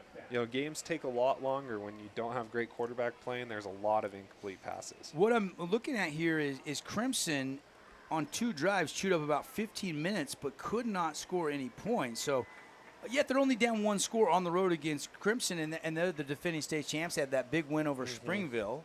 Region 9 updates brought to you by The Rink. Cedar does like to run the ball. I do know that, but their quarterback's playing really well. They have thrown it more this year. CC, we're getting news. Hurricanes on top. Dylan Gabriel, touchdown scamper, right? Yeah, and this is a team I was telling you I think that really is going to get better as they kind of get on through these next couple of years. A really young Hurricane team that I think is growing with Coach Cowan. 14-7. Tigers are leading the Flyers right now, and there's a nice little rollout pass complete past the sticks. That'll move the chains. And I'm impressed with Levi Shaw's throws on the run. They're very comfortable moving the pocket. Yeah, and that was something I didn't see much the last game. I'm guessing Desert Hills' D-line is a lot better than Canyon View's, but I've been impressed with Levi doing that. The Canyon View game, he stepped up in the pocket. He was able to keep himself clean. This time they have to get him out, and that's okay. He's making the plays. Brock Moy coming off that left edge. Shaw going to let it fly, and it's caught. High point, nice catch, Faifia. Maka Faifia, and that's going to be another 15-yard pickup, and he stops the clock to move the chain. So still 1:14 left here in the second quarter, and Pineview approaching midfield. Yeah, that play they just ran right there was straight out of the playbook that I ran. We called it deep double stops. I don't know what they're calling here, but me and Jack Banger tore people up with that play. You got a little post, then a straight to an out, and it worked all the time for us. It worked right there for Levi Shaw. I love that play call. It's my favorite play. I tried bringing it to every college I went to, tried talking to the OC, tried to bring it in. Didn't end up working, but that's okay. Glad to see it still works here. Timeout, brought to you by Luke Udy and American Family Insurance. Coming up at the halftime show, we'll get you some scores from around the region. We'll get you some statistics and get you some adjustments. We've got a lot to talk about here. Some good games as Region 9 play opens tonight, and halftime presented by Great Harvest Bread Company. But you remember, Pineview did win the toss, or the coin toss, and deferred, so they will get the ball first in the second half. So if they can score here, they know they're getting the ball down just 1 possession. They got 1:14 left to work with here from their own 47-yard line. I was just thinking about that same thing. Shaw doesn't have a deep stance in the backfield out of the shotgun, only about 4 yards deep. Has it. 3-step drop, stepping up, filling his way, climbs the pocket, lets it fly. One-on-one, Brock Harris, one-handed catch, incomplete. He tried. Tried to bring it to the body and just couldn't. I think the defender kind of scraped those arms down, and he couldn't quite tuck it in. Yeah, good job by Levi right there. Yeah, he stripped down. Great play by number 0. That was Bo Meredith, yeah, the outside linebacker in coverage against Harris that time. Not Cyrus Polo. That's one of the rare times we haven't seen Cyrus on 86 in black and white. Again, just one catch for Harris so far tonight, if I'm not mistaken. Just that very first drive, right? That little out route. Mm-hmm. And that was so close to a big play. Second down and 10. Levi Shaw ready. Has the snap. Looking Harris's way. Pressure comes, flips it over the middle. One-handed grab by Yoakum. Yoakum slips the tackle, and he's going to get about a 9-yard gain into Thunder territory. Yoakum had the touchdown pass over the middle, and he makes a one-handed grab right there. That was pretty special. Yeah, that was nice. A little dump down for Levi, just get rid of it. He had pressure up the middle and off the side. I've actually noticed Brock Moy is playing D-end right now, trying to get those sacks. So moved him up from that outside backer position. And Pineview will burn timeout number 2. And we'll keep it right here. Gives us a chance to thank Honolulu Grill, spreading aloha. Love the teriyaki chicken, the Kahlua pork, so good. Try the Moco burger if you've never had that. And their famous in-house Kava Aid. Got to stay hydrated with that Kava Aid. Have you had that before? The Kava I haven't. Aid? You got to go try the Kava Aid. It is delicious. They got the do love malasana Honolulu bites, Grill. too, which are like the cinnamon Hawaiian bread. Those are good. Try that, too. It's a nice little appetizer at Honolulu Grill. What's their? They just have that garlic chicken. That's just incredible. And the Love katsu chicken's pretty popular, too. I've never had that, but I've heard it's good. It's all good. I can't get off that garlic chicken, though. I'm kind of like that with the Kahlua pork. I love the Kahlua pork. So 3rd and 1 after the 9-yard one-handed catch by Yoakum. Shaw ready. We've got one timeout left. In Thunder territory, they'll snap it from the Thunder 44. Shaw steps up, throws over the middle, and is and out of the DB's hands, almost intercepted by Cummings. And the flag flies in from the outside. I'm not so sure about this one. Take another look here. They're going to call a defensive PI, but I don't. Oh, maybe he got a little pull right there, actually. I do think it actually hurt him, though. They're going to call it pass interference on Asia Cummings. Nija Cummings, yeah. Nija Cummings, yeah. So I think he actually pulled him back towards him, but the ball was thrown behind, so it actually put the receiver closer to catching the ball and put Nija out of position to get that interception. It does stop the clock, and it moves it down to the 29-yard line, 1st and 10 Pineview. That was a 3rd down penalty defensively against the Thunder. And now you have Brock up there on Nija. Let's see. We got Cyrus looking over the top. Let's see what Pineview decides to do right here. Shaw going to throw. Looking over the middle, and it is incomplete. And another flag flies in. He was trying to find Yoakum, and Cyrus Polo puts his hands on his helmet. Bo Meredith putting his hands on his helmet. I think they're calling that on Will. Meredith is grabbing him in, Yeah. Yeah. Levi missed Quade Sorensen right there, though. He had a 10-yard dig route that was wide open because everyone went deep with Yoakum, and that 10-yard dig might have been able to get into the end zone right there. So 43.3 seconds, and they'll march another penalty off, and they're into the Red Rock Real Estate red zone. Pineview, Cody, they're getting some breaks from the penalty department here, and Desert Hills has got to clean that up because they're up 21-7, but Pineview is threatening. Yeah, and not necessarily the way you want to do it. Get down here if you're the Pineview Panthers, but you'll take it. You'll take it. When you're down 14, you'll take anything you can get. Trips to the near sideline and timeout. And it looks like that's Desert Hills taking that timeout. So that's their second timeout. They used one real early in the game on the opening series. I think that was timeout number 2 for the Thunder. We'll catch our breath here. 43 seconds to go. I want to thank some more of our great local partners bringing the game tonight. Scooter's Coffee in Hurricane. Every time I go to Copper Rock, I got to swing through Hurricane before I head out to Copper Rock and get one of their amazing drinks from their amazing staff. Scooter's Coffee. It's a fantastic place to grab some great breakfast burritos. They have unbelievable smoothies. There's not just coffee at Scooter's in Hurricane. Also appreciate our friends at Intermountain Sports Performance. There is no off season. A lot of our athletes, speed, agility, looking to increase their vertical or their 40 time.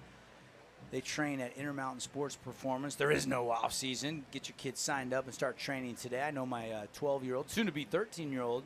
She's down there once a week working on speed and agility. I did it when I was in high school. I wasn't very fast, so we definitely needed it. My daughter wants to be a soccer player like your sister-in-law, Cody. Oh, heck yeah. She's been fun to watch playing soccer down here at Utah Tech. Transferred from up north for her final year, and they're undefeated. They came back and beat NAU last night. Shaw going to throw. And it's caught. There's catch number 2 for the 5-star recruit, Brock Harris. Yeah, they were down 1-0, scored 2 goals, and nice comeback win in Flagstaff. They did that against UNLV as well. Yeah, 1-3-2 a couple weeks ago. It was 0-0 or 1-1 going into like 10 minutes left. UNLV scored, and they ended up winning by a goal. Yeah. I think Lacey Fox had a goal again yesterday, and then she had a hat trick. She had a hat trick that game. Yeah. Yeah, I saw you at the soccer game. What was it, a week ago? That Sunday night game. Yeah. I didn't know that your sister-in-law played there until I saw you and your brother. Second down here for the Panthers. 38 seconds left in the first half. Thunder up 21-7. Shaw going to roll the pass out. Looking still, and he's just going to throw it away and live to fight another down. He started that roll out to the right. Nobody was open. That's good coverage downfield. Is it third down? Or they already switched that? Okay, so it's third down. You saw Levi's eyes went straight to Brock the whole way. And Brock had 2 guys on him, Cyrus Polu, and then I don't know who was on underneath, but Cyrus was on his hip the whole way. The only place Shaw could have went was to yoke him in the middle of the field. He was the only guy that had one-on-one coverage. Everybody else had 2 guys right around him. Yeah, that was a great defensive play by Desert Hills. Panthers now need the score. Third down. They got 33 seconds. Do have Brock one-on-one. Shaw looking to Harris, and he was trying to throw a timing route as he went to the goal line, turned around, and that was outside and incomplete. You know, it's like the third time I think Pineview hasn't been on the same page with Levi Shaw and his receivers. It looked like he was trying to do a back shoulder throw? A back shoulder to the front pylon right there with Brock Harris. And he spun to the inside. And he ran more of a snag route to get around that linebacker. And now Coach Boyer going to talk this one over. They're going to use their last timeout because it's fourth down here. Whatever your best play is, you run it here, Cody. What is your best play right now? Because normally you would think get the ball to Brock Harris, you know, but with Cyrus Polu and Desert Hills putting 2 guys on him. If you could give Shaw enough time, I wouldn't mind Richardson on a little coming out of the backfield kind of over the middle to the front of the goal line. If you could try to get some time to run some deep routes towards the back of the end zone, maybe you could slip him because they are paying so much attention to Fiafia and Harris and some of the receivers. Maybe I'm not suggesting a screen pass, but maybe something on what do you? Yeah, a little angle route, halfback angle, get him back in front. You know, I wouldn't mind a run play right here. No one's expecting it from the 7. You got 2 yards. That's all you need. You don't need you don't need a touchdown. That's right true. Here. You're right. You just need 2 yards. You do have time to do it too, but you have to spike it or go quick because you're out of timeouts now. Yeah, the clock does stop to reset the chains. That's right. Unfortunately, you won't be getting chains, so it'll be really fast. But Harris is in tight. He's been split out wide a lot. Now he's on that right side, outside the right tackle. And you see Cyrus down 4 yards off the ball, getting ready to hit him. Richardson in the backfield. Ooh. Oh, no, I think the nose tackle jumped into the neutral zone there, and this might just be a free first down for the Panthers.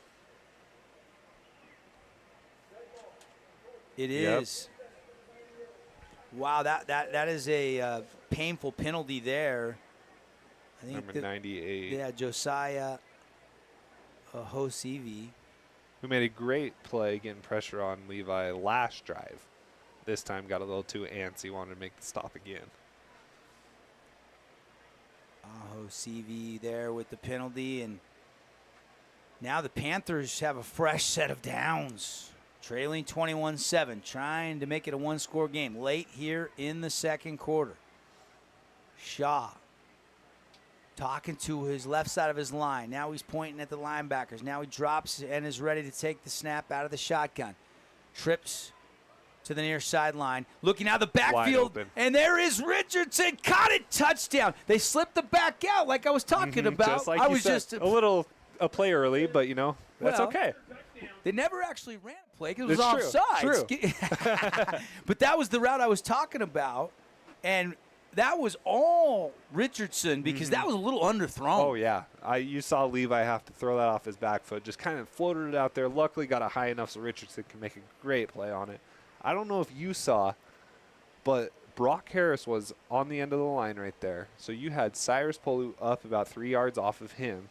You had the cornerback up about 2 yards outside, and then you had Bo Meredith right there, who was up as well. So to Levi, you got 3 guys right there that look like they're blitzing. You know 2 of them are probably going to go after Brock, but that's an intimidating thing. I saw Levi go up, point to the line of scrimmage, telling them move left, and told his running back go out wide. And so that was a great play by Levi right there. Huge drive there. Great play call by Coach Shaw to get Richardson out of the backfield in open space. And it's 21-14 with 24 seconds left here in the first half. Desert Hills and Pineview both out of timeouts at this point in time, I believe. Desert Hills might have 1 left, if I'm not mistaken. I do think Desert Hills has 1. 24 seconds if you're Pineview, don't kick the ball to Cyrus right here. Squib kick it? If you can make it out of the back of the end zone, you do it. If you can't, then you squib kick. You don't get it in that kid's hands, because if they get it to the 50-yard line with 24 seconds, they have a chance to score. So 21-14. These two crosstown rivals. Been a very entertaining first half. We were moving right along, and all of a sudden, this last 2 minutes, all the timeouts, crucial moments, big plays made as Pineview gets that touchdown pass to Richardson from Shaw, his second touchdown pass of the game. Mason has a score on the ground, but he hasn't been out there the last series. We'll see if he's able to get back out there, or if they're going to give him the break until halftime. We'll see if he returns. I'm still seeing his gloves on the trainer's table. Yeah.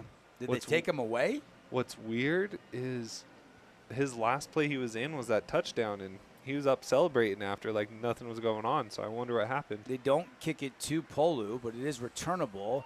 Bouncing to the outside and finally driven out of bounds. Oh, that was Cyrus. Trey Horton.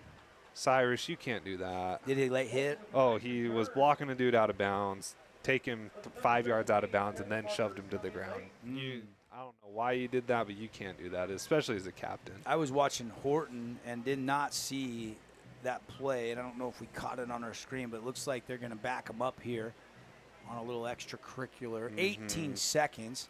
I know it doesn't really matter. You weren't really planning on going down and score, but just as a person, you can't be doing that. Lost his temper a little bit there. I think giving up that touchdown, even though it wasn't his fault, as captain of the team of the defense, you're a little frustrated. They do call the unsportsmanlike penalty, his first of the game. And if he gets another one in the second half, he's out. Yeah. For this game and the start of next game, I believe. Well, no, it would be the full next game, I think, right? Depends on when it happens. Well, if it's in the next second half. They're going to down it here, so it would have to be in the second half, because you can see they're in tight here, and they're going to go to the half. Desert Hills has the lead, 21-14. Fun first half. Good game brewing here in the Region 9 opener for both teams. We'll take a timeout, and then when we come back, we'll fire up the Great Harvest Bread Company halftime show, just like they fire up some delicious hot breakfast, homemade bread, cinnamon rolls, and great lunches, healthy eats at Great Harvest Bread Company. All right, we'll take the break. I'm entertained. Hopefully you are too. Stay with us here on the Fan Sports Network or on the live stream in our Boulevard Home Game of the Week at the half on the Wilkinson's House of Lighting scoreboard. Desert Hills has the lead 21-14 over Pineview. At Great Harvest, we believe in crafting more than just bread. We provide crisp, garden-fresh salads and savory sandwiches. Everything from garden-fresh ingredients to our signature handcrafted bread. Our friendly staff will guide you to find a meal that will leave you craving seconds. At Great Harvest, we truly provide something for everyone. And don't forget our baked goods. Satisfy your sweet tooth and finish your meal with a brownie or cinnamon roll. Come visit us at Great Harvest. At Intermountain Sports Performance, we've been training athletes for over 20 years, and we guarantee your athlete will improve speed, agility, explosive power, and reduce the risk of injury while working with the most qualified and experienced team in Southern Utah. Find us on Instagram at sportsperformance_IH to learn more. House of Jump is Southern Utah's only indoor trampoline park and your only place to jump, dunk, and dodge.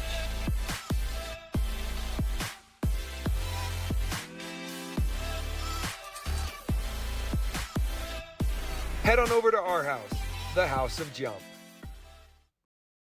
Best Friends Animal Sanctuary in Kanab is open daily for free family fun. Take a tour, volunteer, hike a trail, or bring home a new best friend. Visit Best Friends today for magical memories that'll last forever.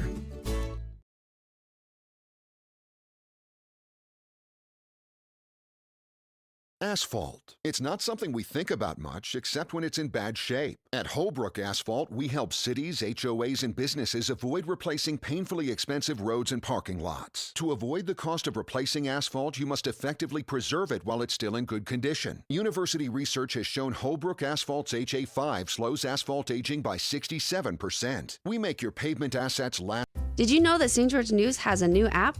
Download the St. George News app today and stay up to date on everything happening in Southern Utah. Get instant notifications on news, weather, sports, and more. Download the app today and get your local news now. Your child's sports journey starts with the City of St. George Recreation. From their first steps on the court or field to becoming a star player, our youth sports programs are here to develop talents and teamwork skills. So get out and play. Check out all the sports and get signed up at sgcityrec.org.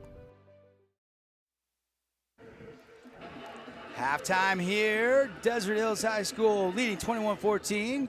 Great Harvest Bread Company bringing the halftime show. Devin Dixon, Cody Wilstead, Connor Collins with you here in the Boulevard Home broadcast booth. And Cody, just give me your thoughts on that first half as we let our viewers watch the Tempest line and the cheerleaders doing a little joint routine here for the fans' entertainment. You know, I was really impressed with Desert Hills just all around. You know, Tyden Mason played that first drive, maybe the second drive, I can't remember exactly, but then he hasn't been in, but they've done a great job of still being able to move the ball, still being able to run and throw the ball more than I think we expected to see today. And then Pineview just being able to stay with it. You know, they got down 21-7, and they got a nice little string of penalties, which helped them get there right before half, but they were still able to keep their head on straight and score right for the half. Now they get it coming out of half. You're right, absolutely. How big of a momentum swing is that? You've been in these locker rooms, high school, collegiate level. How big is it to make it a one-score game knowing you got the ball and you have a little momentum going into half number 2? You know, it's really big in the sense that you know you can come out, but as an offense, you think you're going to score every drive, right? And so that's not – it's like, yeah, we're going to get the ball, we're going to get out there. The momentum really gets big when you score and then your defense can get a stop. That's going to be the huge thing for Pineview. We need to see their defense get some more stops out there. You know their offense is going to find a way to score. Coach Shaw's a great coach. Levi's a great quarterback. They got some great playmakers on their team. They're going to score, but can their defense get some stops? Taking a look at some of the other scores around the region here. We'll try to get some Scooters Coffee stats for you. They're coming in. We'll get those for you a little bit later inside of our halftime show. But Rand Sawyer and the Flyers have closed the gap 21-14. I think Rand Sawyer's back. He's got both touchdowns for the Flyers, but it is Hurricane at home at the Tigers' Den leading Dixie 21-14. Halftime Crimson 7-0, and here 21-14. So had some blowouts. You know, Region won 5 games last week, but remember the first week everybody lost. 9, yeah. And so, you know, we've started to see some momentum, but now that we got these crosstown rivalries going again, all the games are within a score at the break. Yeah, which, I mean, you were talking about on the pregame show how all the games are kind of projected to be blowouts, and we're not seeing any of that, which is fun. I saw Hurricane week 1 against Mountain Crest. I was very impressed with them. They look like a completely different team from the last couple of years where they've been down. Their quarterback, I think Gabriel is his name, he did phenomenal. He's a great runner of the ball. He can work on the passing a little bit, but I was still impressed with what he was able to do. But he played hard, and I'm sure he's having a great game tonight. I think I spoke too soon. Austin McRoberts answered an electrifying 85-yard kickoff return. So after Rand Sawyer's touchdown, they run the kickback 28-14. Hurricane now back up 2 scores. Oh, and you know Coach Monkers isn't going to be happy about that one. No, and there was only like 28 seconds left in the half. Oh, that's brutal. See, that's what I was glad Pineview avoided doing this, kicking it to Cyrus, because I was thinking he can definitely do the same thing. Love it, love it. Exciting to have Region 9 back and going. The latest over at Crimson is they have the ball to start the third, but they mishandled the kickoff and had to start the drive inside their own 3-yard line. That's the second time in this game they've started deep in their own territory. They end up having to punt, and so Cedar got a chance. Couldn't have a chance to maybe tie it up. Try to tie that game up. Crimson leading 7-0. Yeah, 197-yard drive is tough. Getting 2, that's unheard of at times. Snow Canyon is blowing the doors off Centennial right now. Okay. That's my kind of brother-in-law-ish. You know, my sister-in-law's little brother is the starting quarterback at Snow Canyon. Yeah, Joe Mack. Whatever you'd call that. But 41-3. They are leading Centennial at the half, I'm being told. Thanks, C-Dub, for that update. And, you know, we weren't sure. We were not sure, you know, how banged up Snow Canyon would be. As Castro's been hurt. Trayvon wasn't supposed to play tonight. He's got a hammy. They lost, obviously, one of their best guys in Archie Therafall. But I mean, Desert Hills had to fight tooth and nail to win last week over Centennial in a close one. Yeah. That is a good first half for the Snow Canyon Warriors. I was just going to say, I'm pretty sure another Region 9 team had played Centennial. That's impressive for the Snow Canyon. Go Joe Mac. We'll take another quick time out. When we come back, it's homecoming. You're going to see some of the royalty and stuff, and we'll get some camera on those guys when we come back. 60-second timeout. More of the Great Harvest Bread Company halftime show. We'll get you some stats. I don't have a lot, but we'll get you what stats we have. Here at the half, Desert Hills leading Pineview 21-14. Own property and want to rent it? Then you need the right team with 11 years of local experience, a staff of over 25 employees, and a 4.9 Google rating. Aim to maximize your rental income and find quality tenants while keeping turnover low to increase your revenue and truly maintain your property. Learn more at redrockpropertymanagement.com. Scooter's Coffee and Hurricane is the best way to start your day or get you through your day. From breakfast sandwiches to cinnamon rolls to amazing smoothies and, of course, coffee, anytime is a good time to sip and smile. Scooter's Coffee, open 7 days a week. Welcome to the Back Nine. We bring the world's best courses to you. Elevate your game at any time with 24/7 access to top-tier golf technology and expert PGA instructors available. Back Nine Golf is a place to improve your swing for all ages. Join us today. Your child's sports journey starts with the City of St. George Recreation. From their first steps on the quarter field to becoming a star player, our youth sports programs are here to develop talents and teamwork skills. So get out and play. Check out all the sports and get signed up at sgcityrec.org. Create your own relaxing, comfortable space. Boulevard Home offers the guaranteed best prices on furniture, appliances, mattresses, and more. And buy with no interest financing. Shop Boulevard Home. Relatives coming to visit? Not enough room? Or maybe you're looking to host a family reunion and need a house with a pool? Well, Red Rock Vacation Rentals has got you covered. From 2-bedroom condos to 10-bedroom luxury homes, they truly have something for everyone. Plan your perfect getaway or staycation. Visit stgeorgeutahvacationrentals.com. Hey, it's Sheldon Demke. Check out the latest episode of What's on the Menu, a behind-the-scenes tour of local restaurants. We'll see some of their favorite dishes and get an inside look on how these dishes are prepared. Check out this week's episode at stgeorgenews.com and click the shows on the menu tab. Check out this week's edition of TGIF on stgeorgenews.com. TGIF is your weekend adventure guide to all the fun and exciting things going on in southern Utah this weekend. Find this week's edition at stgeorgenews.com and click the shows on the menu tab. Have a blast this weekend. Today's game is brought to you by Boulevard Home, Wilkinson's House of Lighting, Coral Canyon Golf Course, and City of St. George Recreation. Homecoming festivities underway as they've got the golf carts out on the track. Probably golf carts from Coral Canyon Golf Course, one of our great sponsors, our Coach's Commons sponsor, and glad to have Coral Canyon bringing you part of our sponsor network of great friends and family. And if you hear some of our local sponsors, go tell them thanks for sponsoring local sports. And the drama's building, Cody. Who will be the homecoming king and queen? I don't know. You don't know. Probably Cyrus. I know Cyrus. Cyrus has got his uniform on. He is in the royalty line, so it could be. It's probably gonna be him. Yeah.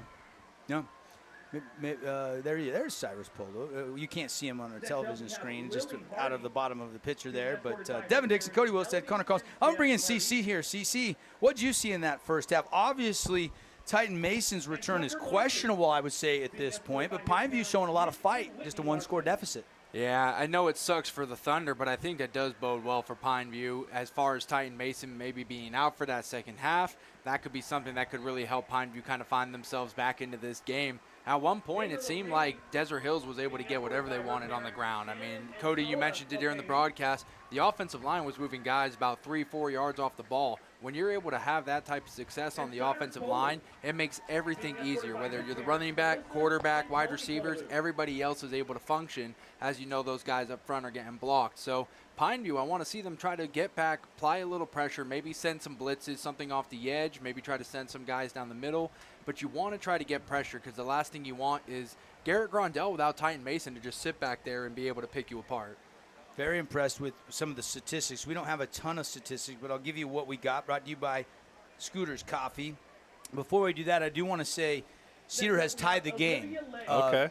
Paul, is it Paul or Paulie, the running back? He's a great running back for Cedar. 15-yard touchdown run, 7-7 in that game. Also, I'm hearing Centennial have been really sloppy, ton of fumbles and big penalties. That's helped Snow Canyon build that big 41-3 halftime lead. Here's some of your stats. Cyrus Polo had 5 tackles in that first half, leading tackler in the game. Titan Mason had 4 carries for 52 yards and a touchdown, but didn't see him at all in the second quarter. Andresen, 5 carries for 27 yards and a touchdown. But this is the stat that I love. Garrett Grondell, 13 out of 15, wow, 159 yards and a touchdown. And that was a 36-yarder, 37-yarder to Coy Duckett. Yeah, that's impressive. You know, we did see at the start of the game a lot of them were really quick passes getting out of the hands, but towards the end we saw them, you know, getting 10-yard, 15-yard passes. 13 of 15 is incredible. If you can keep that up, it's going to be hard for Pineview to get back into this ballgame. Wintle had 5 catches for 59 yards as well. And he made a couple great catches too.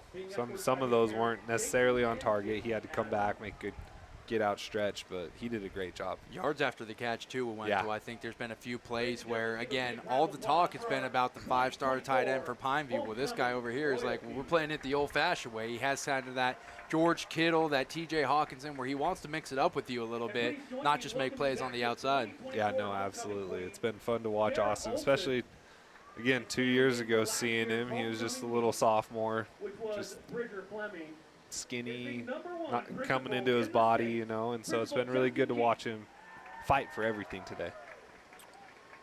Homecoming still being announced. I'm trying to grab some stats for Pineview for you here. If we get those, we'll pass those along to you. But I can give you a couple more updates. BYU, 15-15. There's 2 minutes and 50 seconds left in the game, and BYU is in the SMU red zone. So we will keep you posted on that one. Also, that Friday night game down in Brazil, Jordan Love versus Jalen Hurts, and that's turning into a little bit of a shootout right now. It's been fun and a little sad to keep looking at the updates of the score. And you were right. Cyrus Polu has been voted homecoming king. So good for him. Yep, there you go. There's Justin Keat. There's Tony Polu, who's his dad, and also one of the assistant coaches. There's Cyrus's mom giving him a hug. Great family. Great family. Jaron, their older brother, plays for Coach Anderson over at Utah Tech. They got UNLV this weekend. That's going to be a fun one. Tomorrow, 1 o'clock, our pregame show will start at noon. Kate and I will have the first half hour of the pregame show, and then Rod Zundel and the guys will take over and then kick off down there. I haven't seen a line on that game, but I would guess, he's going to be big favorites. That's the proverbial money game. Nice little round trip, though, down there. You don't have to travel too far. And fun for those guys to play in that stadium. Yeah, no, that stadium's awesome. I've been there. I think I saw the Utah Pac-12 championship a couple years ago, and then I went and saw Ed Sheeran down there in concert. That stadium's incredible. Yeah, no question. I've seen a couple concerts there, and then I went to the Seahawks Raiders game. Okay. So yeah, my wife was just down there with my daughter for the Morgan Wallen concert a couple weeks ago. I bet that was incredible.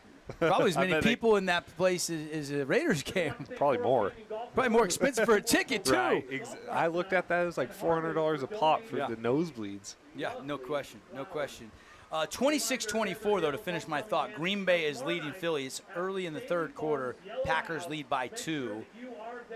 Both these teams have high hopes for the season, this big-time NFC showdown in Brazil. And both quarterbacks are obviously playing pretty well. Yeah. Fantasy football guys are probably checking your – I haven't had a chance to even I haven't either. check my fantasy lineup. I do have Jalen Hurts. So. I think I'm going against a Jordan Love tonight. Same guy I had Rashee Rice yesterday. It might be tough for me before we even got to the weekend. This week. Gosh, I missed the I wanted to give credit. CC, check with Mark and get the name on the homecoming queen. I missed the name there because I want to give that young lady a little bit of love as she will walk forward there for a photo moment. Cyrus is not, he's getting. I don't know if he's gonna get a quick version of the halftime adjustments now. Panthers down by 7, and Polu has not been able to join his teammates yet in the locker room. So it was Dottie Beathers who won Dottie the Beathers. queen, homecoming queen for Desert Hills. Good work. Congratulations, Dottie. Yeah, good work, CC. And with that, we'll take another timeout. When we come back, We will try to get you some Pineview stats, and we'll talk second half adjustments at the half. 21-14, Desert Hills leads Pineview here on the Fan Sports Network. This is the Great Harvest Bread Company halftime show. We love giving back to our community, and over the years, we have provided vehicles for families in need, supported local charities, and helped train our first responders. Dealer Collision, your place for collision repair. When it comes to your child's teeth, Dr. Cody and his experienced staff at Johnson Pediatric Dentistry are game changers. So when it comes to checkups, a toothache, or any problem with your kid's teeth, call experienced veteran Dr. Cody Johnson at Johnson Pediatric Dentistry, 628-0511. Red Rock Real Estate has over 200 professional realtors in the St. George area that specialize in the local market. Whether you're buying your dream home, looking for an investment property, or want to sell your home for the highest amount, the Red Rock Real Estate team is here to assist you. Get started now by visiting redrockrealestate.com. Hi, I'm Jermaine O'Jegman from The Rink, and I'm inviting you to come out and skate The Rink. The Rink is the hot spot in town for big group events and kid birthday parties. We now have a karaoke room and retro skate night every Friday night. Visit skatetherink.com to learn more and let the good times roll at The Rink. Own property and want to rent it? Then you need the right team with 11 years of local experience, a staff of over 25 employees, and a 4.9 Google rating. Aim to maximize your rental income and find quality tenants while keeping turnover low to increase your revenue and truly maintain your property. Learn more at redrockpropertymanagement.com. You could wander around a warehouse store forever and never find the one thing that could make all the difference. A helpful face? Now that's something to consider. Everything your local Bucks A stands for is written on our faces. Welcoming, neighborly, knowledgeable. When you're in need of a helpful face, visit one of our 3 Southern Utah locations.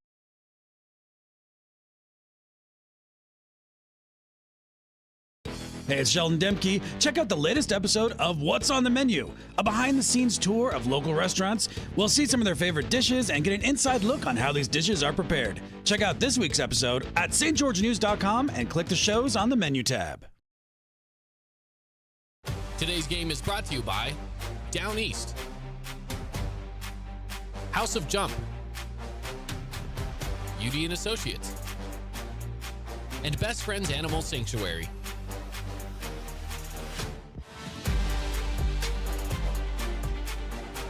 Back at the half here. Got a few more score updates brought to you by The Rink. SkateTheRink.com. Perfect for your kid's next birthday party or date night with your love to go over there and get some old-fashioned fun in up there at the Be More Sports Complex. Same as the Nets on Fire. SkateTheRink.com. Check out all the details. We've got some really good games going on right now. Malachi Alofapo just high-pointed a ball for a touchdown on a long drive, and Crimson is back in front after Cedar tied it up. So 14-7, Mustangs lead.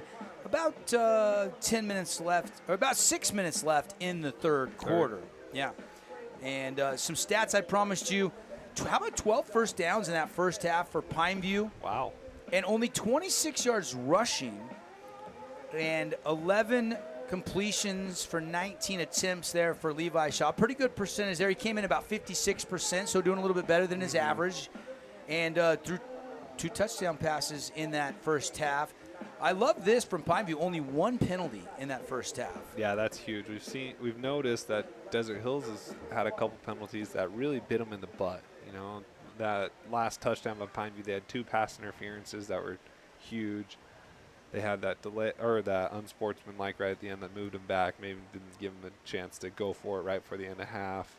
Quade Sorensen, 3 catches, 40 yards. Fiafia, 2 for 28. And Brock Harris held to 3 catches for 14 yards. It was Yoakum that had the touchdown reception, and then Richardson out of the backfield that had the other one in that first half. Leading tackler Curtis had 3, and Nelson had 3.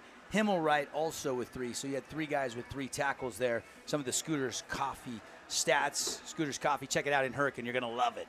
You know, I wouldn't be surprised this half to see number 11 for Pineview, Maka Fiafia, get more involved. I think Coach Shaw saw that Cyrus was moving whenever they moved Brock in motion. Maybe watch to see Maka get one-on-one coverage on the wide side of the field, take that shot again that he took in the first quarter, but we never saw him go back to it. I'm trying to keep an eye on Titan Mason here, the body language on the sideline. He's grabbed his helmet. He's walking around, but he's doing kind of the high fives a bit. You know, Hard to get a read. I think he might be thinking coming back in. Luckily for them, The they're gonna gloves have are the back on. defense out. The gloves Yeah. are on, off the trainer's table. That's good sign. The gloves are back on. His So left leg is wrapped, though. I do see that. Thunder ready to kick things off, and second half underway with the Thunder up by 7. This will go into the end zone for the touchback off the foot of Hayden Porter, the Thunder kicker. So Levi Shaw, 11-19, 2 touchdowns, no interceptions. Pretty solid work first half in his first ever region football game. Yeah, I would love to see Richardson get involved a little more, though, in the run game. I would love to see that from Pineview here.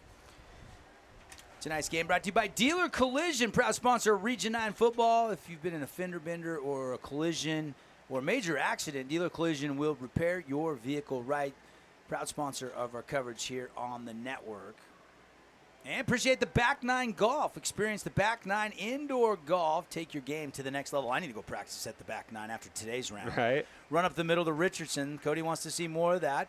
Positive gain of about 3. It'll be second down and 7. The back 9 did just get those new simulators. The full Yes. swing, they moved off the TrackMan. Mm-hmm. It'll be I haven't used it yet, but I do want to go and try it out. I have not been in since they put those in either. But after today's round, I better spend about 20 hours a week or my whole weekend, which is hard because football's back on. Yeah. You don't want to. You want to be watching games all day. Honestly, nobody cares. But it was bad today. But Shaw trying to be good. Slant route. There's your guy, Faifia, and he's going to be right near the sticks. Hit came. Are they going to give him the 30? They're not. Not quite. He did a little juke to avoid the middle backer that took him back a couple yards. You're right. You can't be doing that. If he stays forward, I think he moves the chains. Yeah, I agree. Cummings, I think, was the guy that made the stop for the Thunder, if I'm not mistaken. Nice little RPO right there, though. Letting Levi make a play, make a read. You have Cyrus up on the line of scrimmage right here. And he's coming off the edge, and Cyrus is going to get there first. Richardson slips off it and falls forward, and he'll get the first down. Got a gain of 3. Good quick hitter there, Richardson. I like this sophomore. Yeah. Again, I've been very impressed with him. Not a big body, but runs hard. Runs through those arm tackles. Score update for you guys here. Looks like BYU is going to get that win against SMU, 18-15. They kick a field goal. SMU has about 2 minutes or so just under to go down the field, get back into field goal range, and they turn the ball over. BYU needs it out. Fans are heading to the exits. Cougars, nice road win. They were 12-point dogs in that game, and they win it outright. I did not think they'd be able to pull that off. Levi Shaw going down the field. Brock Harris got it. And Harris fumbles, and it's recovered by Cummings. And Cummings is going to step out of bounds at the Thunder 30.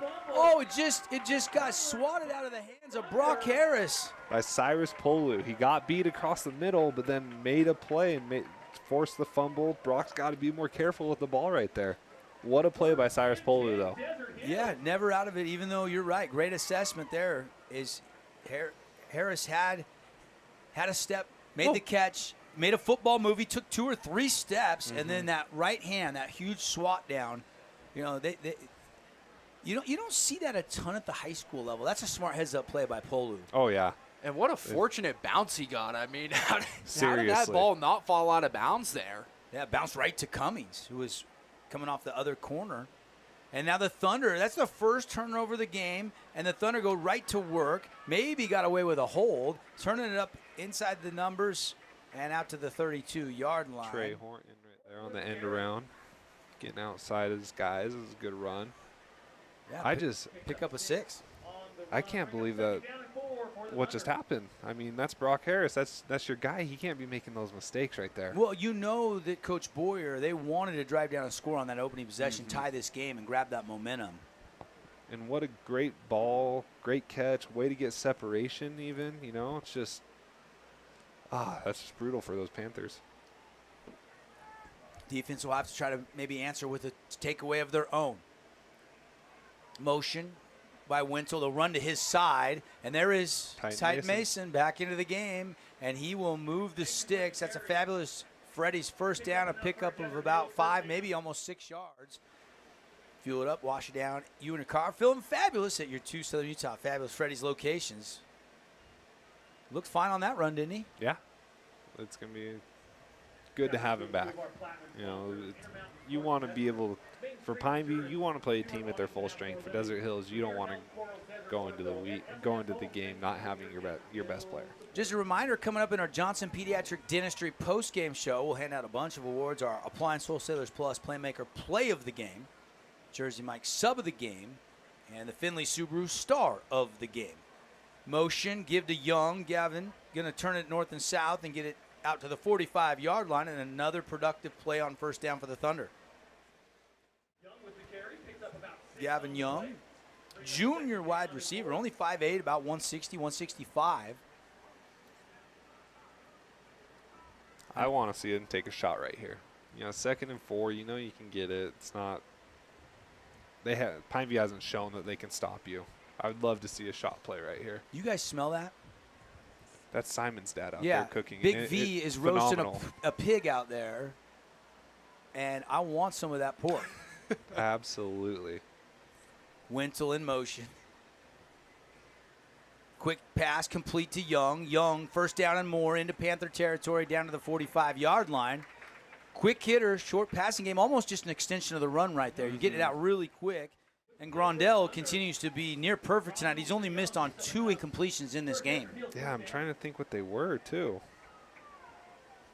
I can't remember exactly, but he's been very accurate all day long. And it was on the 2nd and 3rd drive, I think he missed 1 throw on each. But it's been a long time ago, it feels like, doesn't it? Mm-hmm. Wintle in motion. He'll move to the left side.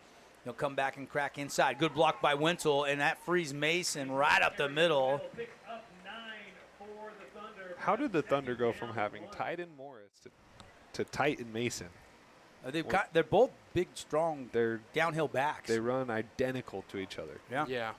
It's an impressive little pipeline. Oh, come on. You act like you never had a good running back your whole career. No, I have Pano. He was awesome.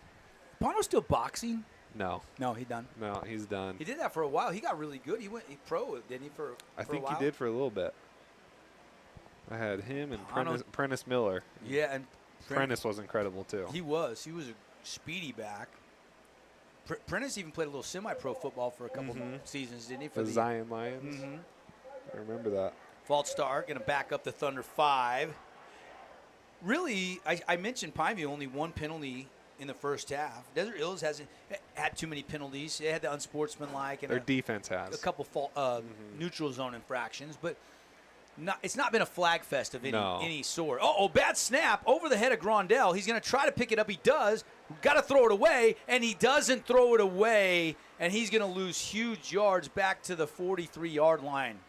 You know, it was a great job not throwing away. You had 3 offensive linemen downfield. 10 yards downfield. Would have been a penalty. Yeah. I just thought he could throw it out of bounds and save some yardage there. Yeah, might have saved him 5 yards, though. Yeah, just a high snap there. That's their second one of the game. Yeah, And Mason didn't really look to go throw a block or help. You wonder if he was saving some energy there. He's on the sideline now here, too. Yeah, you wonder if he re-aggravated something. His Titan has checked out. He looked fine on those runs, but Grondell's going to have to probably throw here. 3rd and 21. Grondell airs it out over the middle. Has a man. It's tipped away. Last second, tipped away, and it's incomplete. One thing, as a quarterback, I hated when your receiver would put their arm up when they're running down the field because it slows you down. No matter what they say, it slows you down, but it also draws your attention somewhere you don't need it to be. Right there, number 4, Gavin Young put his hand up, got the intention of Grondell, and he had Trey Horton on the outside on a post, nobody near him, but threw it. And don't get me wrong, Young was open, but that backside safety was able to come make a play on the ball. If he would have seen Horton on the outside, it would have been a touchdown. Trey Mitchell, the guy that tipped it for the Panthers, the safety you were alluding to. Low kick, the punt is away. It kind of stops on a dime at the 23-yard line. Was that Cyrus that punted that? Yeah. He's the Swiss Army knife. I didn't know. He's coming. That was number 30. Oh, you're right. They did have. That's the Hayden Porter. Yep, the kicker.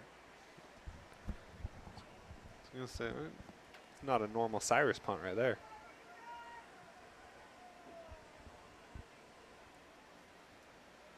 So, Pineview, another chance to maybe tie this game up. We got 5:16 left in the third quarter on the Nets on Fire clock. Building champions on and off the court. Nets on Fire. Check out the website, training packages, individual or group sessions. Take your game to the next level at Nets on Fire. Quick slant, like almost a skinny post. Looking for Fiafia, and it's incomplete. So that was another RPO. I'm not even going to focus on the ball that was behind him. Your right tackle, right guard, number 56 for Pineview. Let's see, Caleb Patton. He just bulldozed Brock Moore right there. He had him 13 yards deep. If they would have handed it off, I think Richardson would have had a lane right there.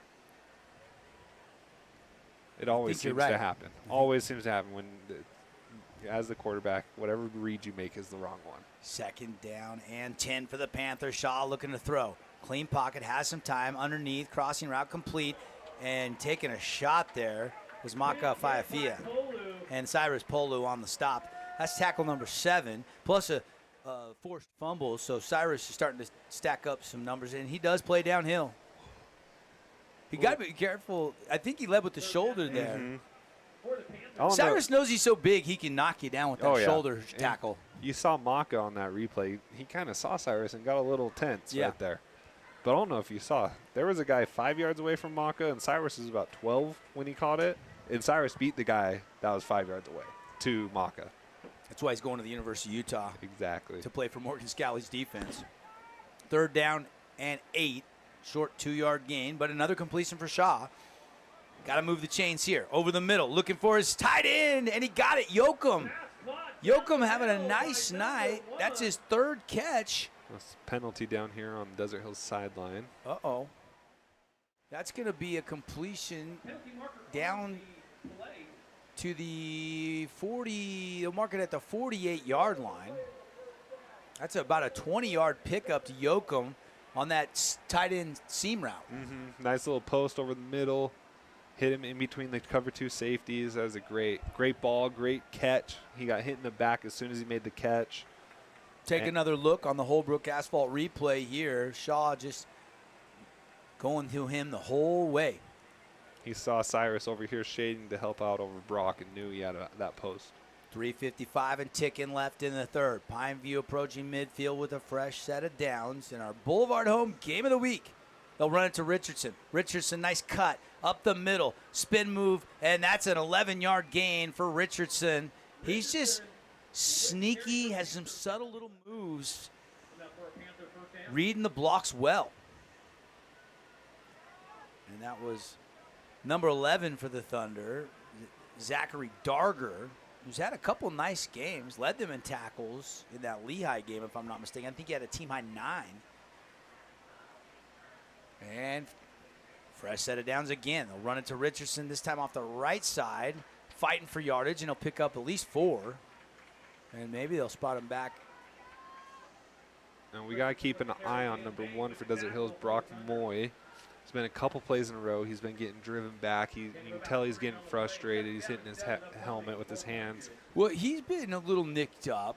He's got a deep leg contusion along with a couple other injuries, and I know he's going no matter what. He's kind of one of those tough kid. Yeah, that's not going to sit out. I'm just hoping he can keep his head. You can tell he's getting frustrated. We don't want any more penalties on Desert Hills. 2:44 to go in the third. They gave him just a 3-yard gain.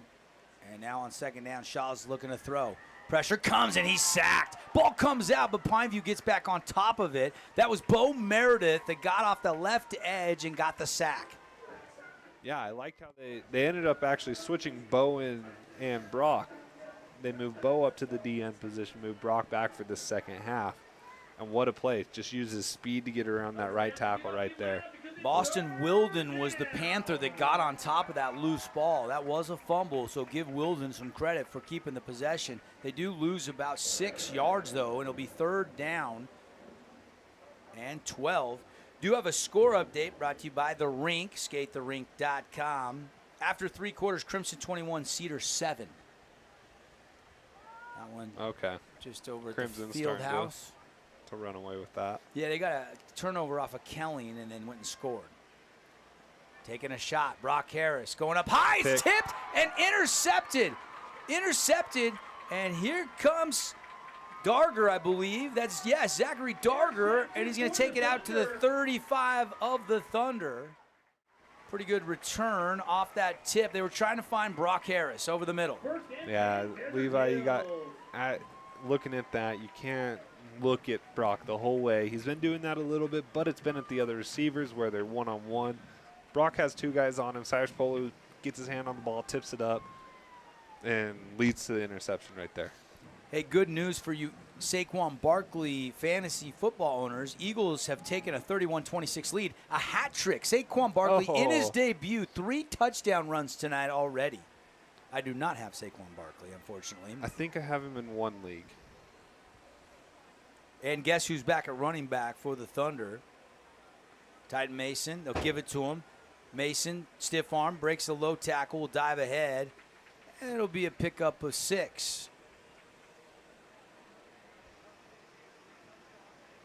A lot of the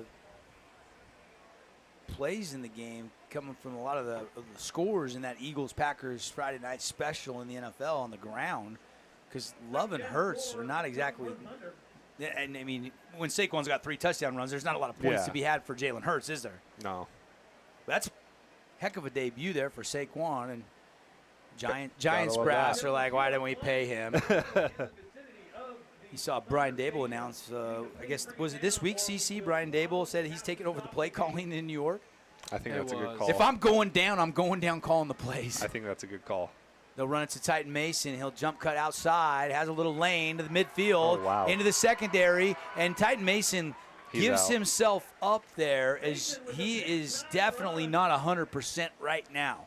Yeah, you saw him come up limb, just decided to go out of bounds about 6 yards before he was even going to get hit. Want to see in the run if we can. I think it was when he started to slow down, it might have re-aggravated it. Looks kind of like a hammy, kind of that. Titan Mason just went over the 100-yard mark with that carry, and he has seen limited action, though. And so that's what he wanted. He knew he hit his 100 yards. He knew how much he needed, and he's like, yeah, I'm good. So another 100-yard game. He had 2,000-plus yards last year. Wow. Coming back for his senior year. He has committed to Idaho State, I believe it is.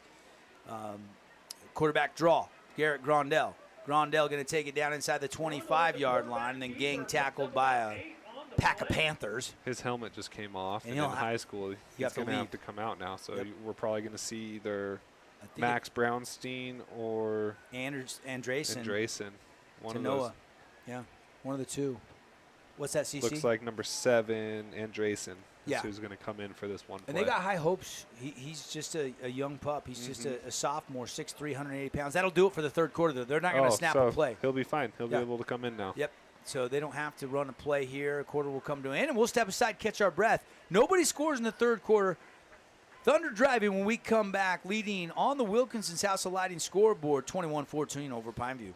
Red Rock Real Estate has over 200 professional realtors in the St. George area that specialize in the local market. Whether you're buying your dream home, looking for an investment property, or want to sell your home for the highest amount, the Red Rock Real Estate team is here to assist you. Get started now by visiting redrockrealestate.com.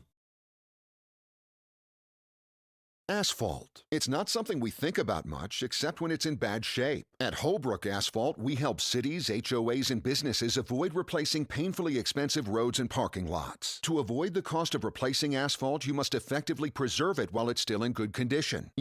Remember when Down East was all scratch and dent furniture? Your go-to for dorm rooms, kids' rooms, and first homes? Well, the times have changed, and Down East has changed with you.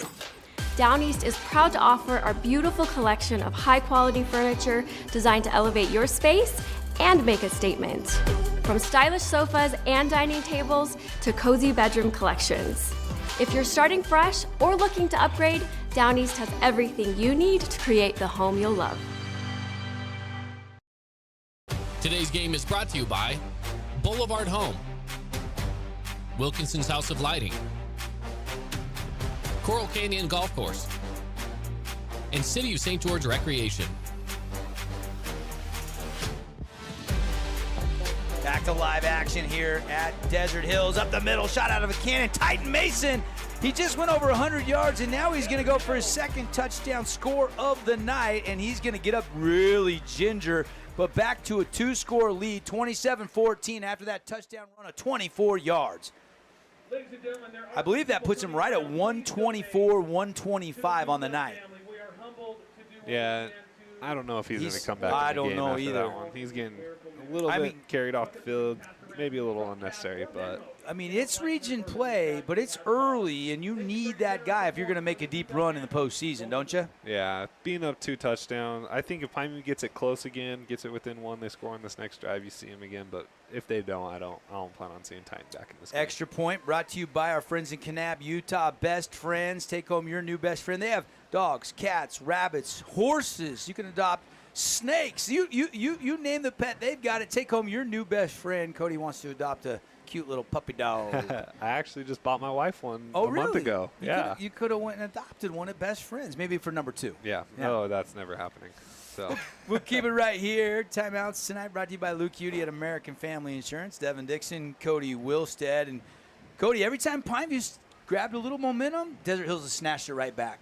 yeah, they've just had 2 turnovers. I was just telling you during the break, that long pass completion to fumble. That's it. Everyone's excited. They see the long pass catch. Then he fumbles. Well, and yeah, the 2 turnovers in the third quarter didn't do any favors for the scoreboard. Not at all. Not at all. I don't mind the Shaw pass tip. You're trying to make a play. You're taking a shot there. Giving your guy a one-on-one. You know, you completed the pass, and Cyrus Polo, you got to give him credit. He just ripped it out of there. Yeah. I mean, you got to give credit where credit is due. But they say it's a game of inches. And those 2 plays go Pineview's way. We could be tied right now, or Pineview could even have the lead. Yeah. Yeah, because that takes all the momentum away from Desert Hills. And great equalizer turnovers, right? They really are. It always fascinates me when you can have 3 or 4 turnovers and still win a football game. Take case in point, the team Utah Tech played in the season opener. When Montana State beat New Mexico, they gave up 2 strip sacks that were scooped and scored. New Mexico got 2 defensive touchdowns, and yet Montana still won 35-31. That Montana team was good, though. Yeah. Bobcats maybe a threat to win it all in the FCS this year. Richardson, the sophomore running back, having a steady night, and Polu and company there, Perry as well, to make the stop. But, yeah, if you can get 2-3 turnovers and you end up losing, it stings a little more. Yeah, that hurts. You know your coach isn't very happy about that one.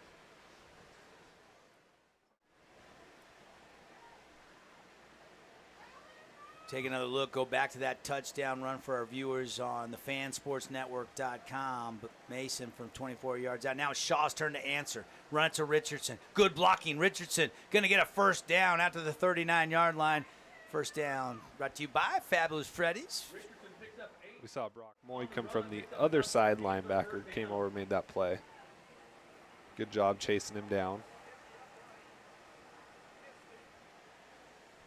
Clock will stop here. 10:52 and ticking on the Nets on Fire clock. Don't have a clock going for our viewers online. I want to let you know because we are getting into that crunch time. Panthers trying to answer down by 14. Very important possession, almost a must-have here for Levi Shaw and company. He's going to roll right. Looking. I stay downfield. High point caught. Brock Harris, who else? His 4th catch of the night. Harris with the toe tap. What a great catch right there. Came in across. Good job, Levi, keeping his eyes downfield, not looking to run. That's one thing I have noticed. That was back with one hand. Yeah. Behind him, a little behind, but it kept him in bounds. Worth another look, right? Absolutely. And you got to give credit. Shaw threw it where only Harris could go get it over the top of 2 underneath Thunder defenders. First and 10, they go Richardson outside on a sprint out, and he's hit hard and dropped after a gain of 2.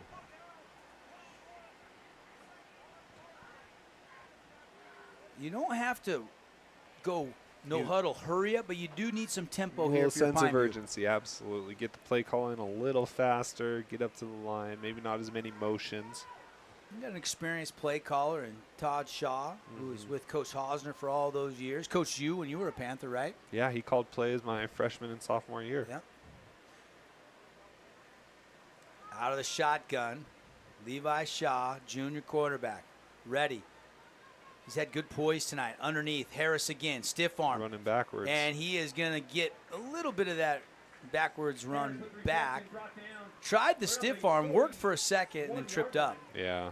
Still a gain of 5. Good shoestring tackle there by Hagen Reed. Hagen Reed, baseball star, led the region in 4A in the state in home runs. And I think CC mentioned it in our pregame show earlier tonight. He's got an interception already. He hadn't played football in years, and so for him to come out and start gives you another athlete in that secondary for the Thunder.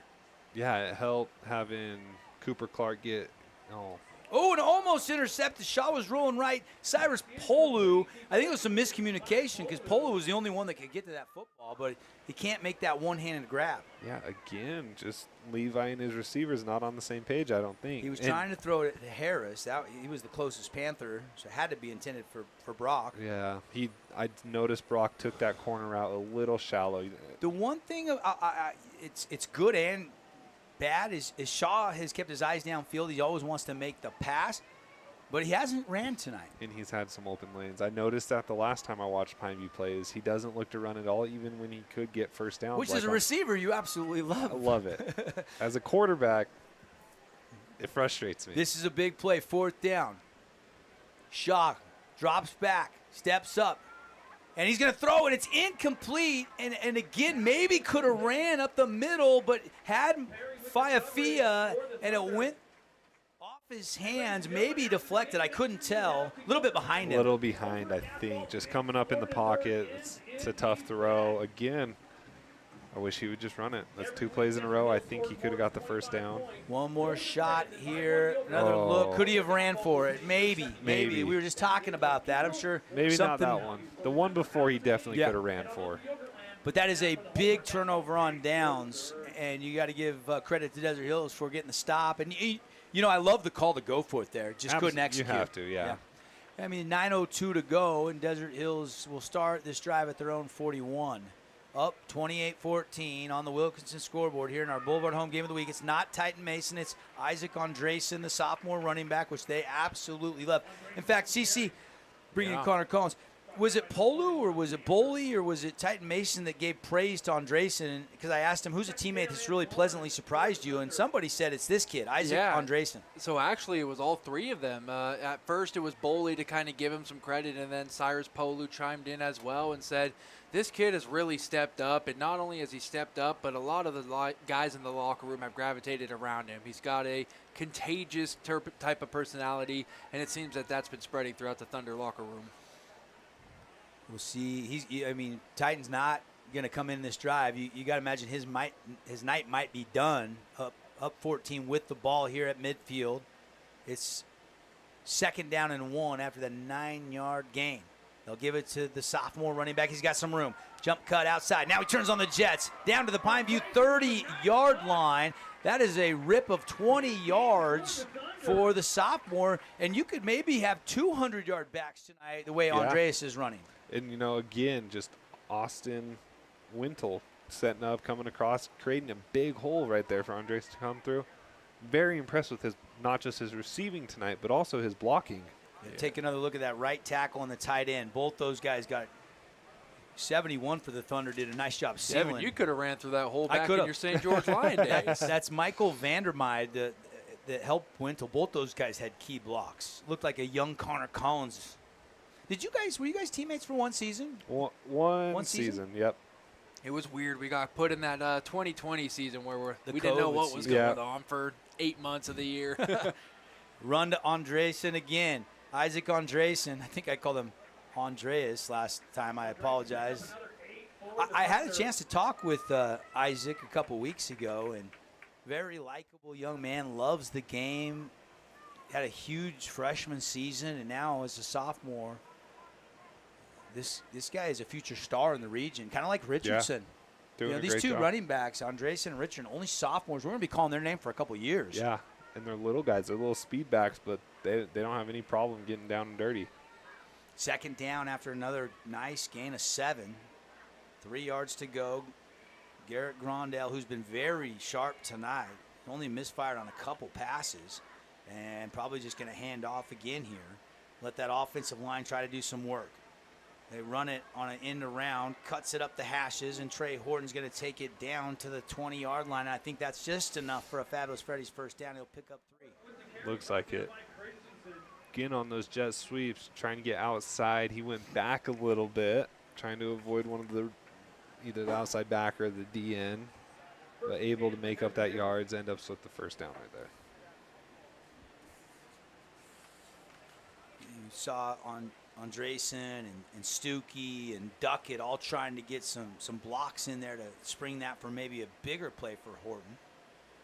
Horton and Young will go twins to the far sideline. Single receiver is Topper Pattison. Out of the pistol, Grondell will tap and then lift the knee as Wintle will shift from the left to the right side. They'll run it right up the middle, and a big hole for Andresen. Andresen down inside the 10 to the 9. So that tap you're talking about, if I'm seeing it correctly, Grondell saw the defense, and he's telling the running back which side he's going to. So it would have been a weak run if the defense was set up more, where that would have been the strong suit. But he tapped the strong side, and that's impressive to have a high school quarterback doing that. I know I did that in college, but never in high school would I make that decision at the line. Good stuff. Good analysis. Love it. And now deep into the Red Rock Real Estate Red Zone. Appreciate Red Rock Real Estate, our Red Zone sponsor all season long. Looking to throw. Quick pass. Slant route. Incomplete. Trying to find Pattison. Flag comes in late. And I think they're going to say DB got there just a smidge early.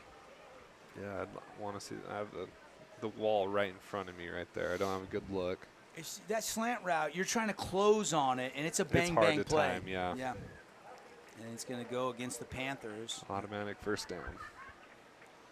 28-14, Desert Hills leading. 5 minutes exactly left here in the fourth quarter. Again, coming up, we'll have the Johnson Pediatric Dentistry postgame show. Hurricane is winning 45-21 is what I'm hearing for Hurricane. Ouch. Austin McRoberts is having a big game. You know Coach Bonkers isn't going to be happy about Correction, Dixie just got a touchdown, 4th of the night for Rand Sawyer. It's 35-28 now with under 4 minutes to play in the fourth quarter. So that's a one-score game. Okay. Yeah. Look at this package they got in. This Desert Hills team has in right now. They got a heavy package. I don't know what else to call it. You got Luke Boley as the fullback, and the tailback is Polu, and Riker Mays in at one tight end, and who was the other? Borgeson, who has the sack tonight, was the other tight end with Wintle. I mean, that's your goal line offense if I've ever seen it. And then you had Horton out wide to keep one receiver in, just to keep it a little more balanced. Bad news for McRoberts. He was helped off the field, but I'm hearing he was able to return for the Hurricane Tigers. He's had a big start to the season for Austin McRoberts. He had right before half the kick return, right? Yeah, the 85-yarder, I think it was. So Dixie trailing Hurricane. That Region 9 update brought to you by The Rink. 35-28. Last report was 21-7, right, CC, over there at Crimson Cliffs. They were leading Cedar. And there was a score again for McCord Christiansen and a safety. So as I update here, it looks like Crimson's up 29-7 with under 9 minutes left in the fourth quarter. So looks like Crimson's pulling away. Yeah, that's a little more what we expected to see from them. Cedar held strong in the first half, but maybe just got a little tired for the second. We'll get an update here after this play on Snow Canyon. Cyrus Polu off the right side, turns it north and south. Touchdown, Cyrus Polu. Yep, they went back to that heavy package. I love seeing that. Cyrus Polu is going to score it from 4 yards out and running behind Luke Boley, your defensive lineman. Gotta love that. Taking something out of the 85 Bears playbook right there.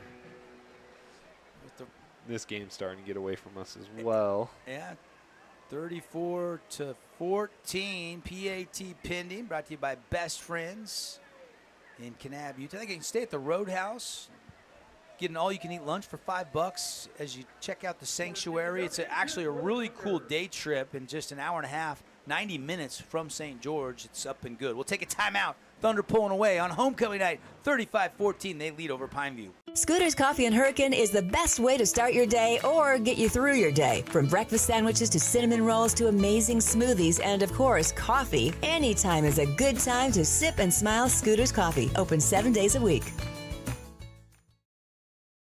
At Intermountain Sports Performance, we've been training athletes for over 20 years, and we guarantee your athlete will improve speed, agility, explosive power, and reduce the risk of injury while working with the most qualified and experienced team in Southern Utah. Find us on Instagram at sportsperformance_IH to learn more.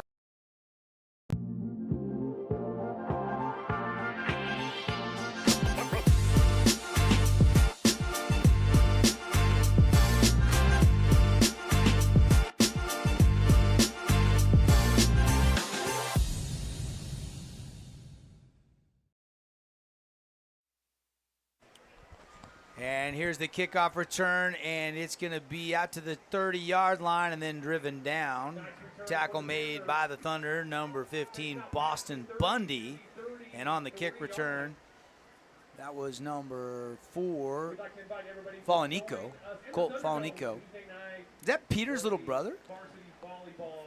Pete Falanico? It might be. I haven't. Pete was such a big offensive lineman, and he's a little guy. And Colt is like, you know, maybe 6 foot, 150, 155 pounds. Yeah, just a little guy out there. Not little, he's tall. He's 6 feet tall. Yeah, but skinny. Compared to, and I don't know that for a fact. Yeah. But same name, same program. Pretty good guess. You would Quick think. pass outside, complete to Quade Sorensen, breaks a tackle, breaks another tackle, and a third tackle, and he's still fighting. How about Quade Sorensen? Impressive run after catch right there for Quade Sorensen. Good effort. Broke the Brock Moy tackle and then broke number 12. All that for 5 yards. Mays tackle as well. But you love the effort. Love the effort out of it, especially a little kid like him too. No question. 5-yard gain, broke 3 tackles to get the 5. Pineview going to fight to the horn here. 4:09 and ticking left on the Nets on Fire clock. Desert Hills leading 35-14. Out of the shotgun. And what? Cyrus Polo just got told to get off the field. Why? Did his helmet come off? He got the one unsportsmanlike late hit. But you see the official point at Cyrus. Tell him to get and off. tell him to get off the field. And I don't know what for, but they play Crimson next week, and I don't know if it's a helmet situation or what. But here we go, and now they'll blow it dead. And Desert Hills is taking a timeout. I think Coach Taps wants an explanation. I saw they were trying to get Bo Meredith out there. Maybe they only had 10 out there on the field, trying to get him out. Right as the play was snapped, decided to call a timeout. Let's bring in Connor Collins. CC, did you see anything there? You saw what we saw, right?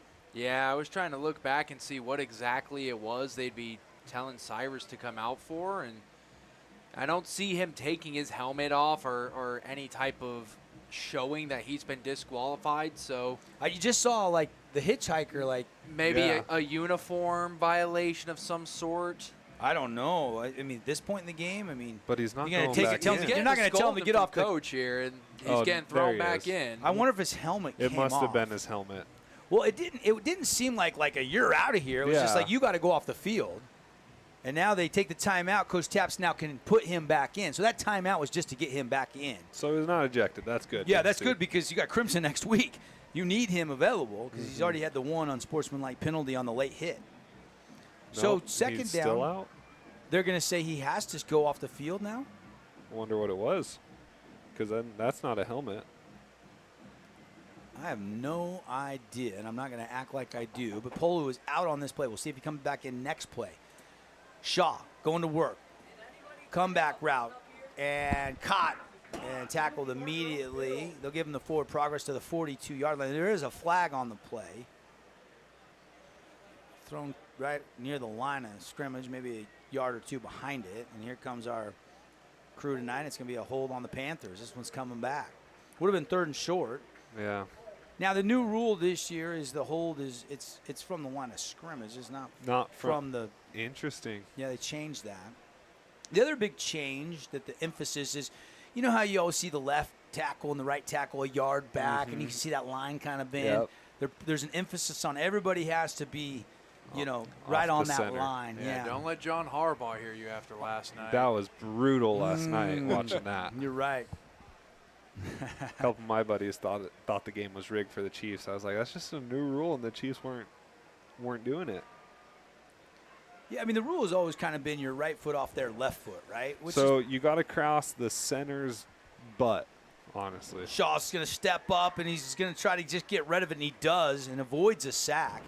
Here, we'll show you the replay, and Cody's about spot on. As an offensive tackle, you want to keep this head as far back as lined up to your center's left butt cheek. If you're that left tackle, you can turn your head, and you can tell exactly how far or how close up you are on that ball. Good stuff from CC. He played line. We didn't, Cody. He would know. Hey, come on now. I knew that too. Come on now. I know that's because you take those guys to lunch every week. We got an injury timeout as we say hello here in the Boulevard Home broadcast booth, our title sponsor of high school Boley. sports on the network. And Luke Boley on the ground. Yeah, that's not good, but he's up. He's up running off. He's coming off under his own power. I asked Luke, I said, do you play mad? And he says, not unless there's a lot of smack talk and I get fired up. It's like I try to play under control, but if there's some smack talk going, it can definitely get me fired up and I can play mad. And I'm sure in Region 9 there's plenty of smack talk going around. Was there when you played in the region? Oh, there was so much. Was there really? I never contributed. Only in basketball. Basketball, I like to talk a lot of crap. Football. Easier in basketball, right? Yeah. And if you make someone mad in football, they're just going to want to hit you harder. I thought about my safety in that regard. Oh, my goodness. Spoken like a true quarterback. True quarterback, yes. 3:41 left on the clock here in the fourth quarter. Desert Hills leading 35-14. Glad you're with us here on the Fan Sports Network. Crimson last report was up 29-7. Timeout. Hurricane was up 35-28. We got another timeout. Gives us a chance to thank Dealer Collision Center. If you've been in an accident, see the local guys, Dealer Collision Center. They'll get your car repaired quick and right. And Coral Canyon Golf Course. Get out and play. After 1 o'clock, you can play for just $80. Peak season, but you don't have to pay peak prices if you want to play that twilight afternoon rate. As asked for the radio special at Coral Canyon Golf Course. They're going to be hosting one of the Black Desert Championship pre-qualifiers at Coral Canyon Golf Course. I played it about a week ago, me and my daughter, and it was a fantastic shape. You got to get out and play it if you haven't played it. Oh, love it. Hurricane still up 35-28. That game out there is tight. Cedar just scored. 5:05 left. Everett Kelling throws a touchdown pass, so it's 29-14. So Cedar fighting to the end, just like Pineview is. Always important, if you can, get that first win right out of the gate in region play. It'd be interesting to see if anybody can go undefeated this year. The way the preseason went, I would guess no, but you never know if a team can get hot and run the table. That's why we play the game. Shaw looking to throw here. Third down. To the sticks and out of bounds, incomplete. Didn't really have anybody open. Yeah. Friday night football here. Updating the NFL. It's a 2-point game under 8 minutes to play in Brazil. Green Bay just got a field goal. Philadelphia Eagles 31, Green Bay Packers 29. They turn a soccer stadium into a football stadium down there in Brazil, right? Yeah. Yeah. It was probably 65,000 seats in that place, though. There's a lot down there. Soccer's huge in South America. Absolutely. I did see that they've never allowed any team to wear green in there because that's Brazil's national color. And so this is the first time they're letting a different team other than the national team wear green on that stadium. Got a rink update for you, skatetherink.com, for your kid's next birthday party. 47-10 Warriors look like they're going to get their first win of the season on the road at Centennial down in Las Vegas. That's going to be a lot funner bus ride back home. That's the first road game for Snow Canyon. All three of their games were home, if I'm not mistaken, weren't they, CC? I believe I so. think you're right, yeah. Yeah. And they were 0-3, so Road Warriors tonight. You got to love that. Again, we'll be picking our Finley Subaru star of the game tonight. And in region play, we like to pick one for each team. The play of the game tonight, I've got a couple in mind. And One of them involves Brock Harris and Cyrus Polu. The same play as that takeaway was huge. Yeah. If this score's hold up, that strip, because Harris was huge. going down inside the 20. Pineview was a chance maybe to tie the game. Instead, Desert Hills gets the turnover as Cyrus Polu punched that ball out. That's probably the leading candidate for your Appliance Wholesalers Plus Playmaker Play of the game. In fact, almost can put it on ice right now. Desert Hills can just run this clock out. There's under 3.5 minutes left to go. 1st and 10 from midfield. Not a great kick. Jumps to the outside. Andreas will get 2, maybe 3. Give him 3. We actually have Curtis again on the tackle. Tanoa Andresen in at quarterback. Yeah, sophomore. A glimpse at the future signal caller for the Thunder. Got to imagine. In high school, you kind of love that. Every once in a while, you'll see a sophomore start. But most coaches had their preference. They would always have a 2-year starter, right? If you have that senior graduate and that sophomore's learning, and then junior year you kind of take over, which is kind of the situation for Levi Shaw right now. Yeah. It's good get him experience early on. Try to get him in game, get up enough where you can do this type of stuff just to get him used to the speed, because it is different between the age groups for sure. 2nd down and 7. Thunder just letting that play clock tick all the way down before they snap this. Andresen snaps it, gives to Andresen, and it is another 3-yard gain, it looks like. That'd be pretty cool. Hand it off to your brother. Are they twins? I would assume so. They're both sophomores. Yeah. I don't know that for a fact. Although, if they are twins, then Isaac got the short end of the height straw. It might be cousins. Could be. Either way. I'll know by next week. I will find that out, because I do not know that off the top of my head, but that's a good question. Maybe one of our viewers turn around and tell us, give us a thumbs up or something. We got smart viewers out there that know more than we do sometimes. Maybe a relative watching the live stream on the fansportsnetwork.com. I always wish I could have played with my older brother. That would have been fun to be able to throw the ball to him. He was a tight end, wasn't he? Yeah. What is he, 3 years older than you or 4? So my 8th grade year was his senior year. Gotcha. So we were just a year off from being able to play together.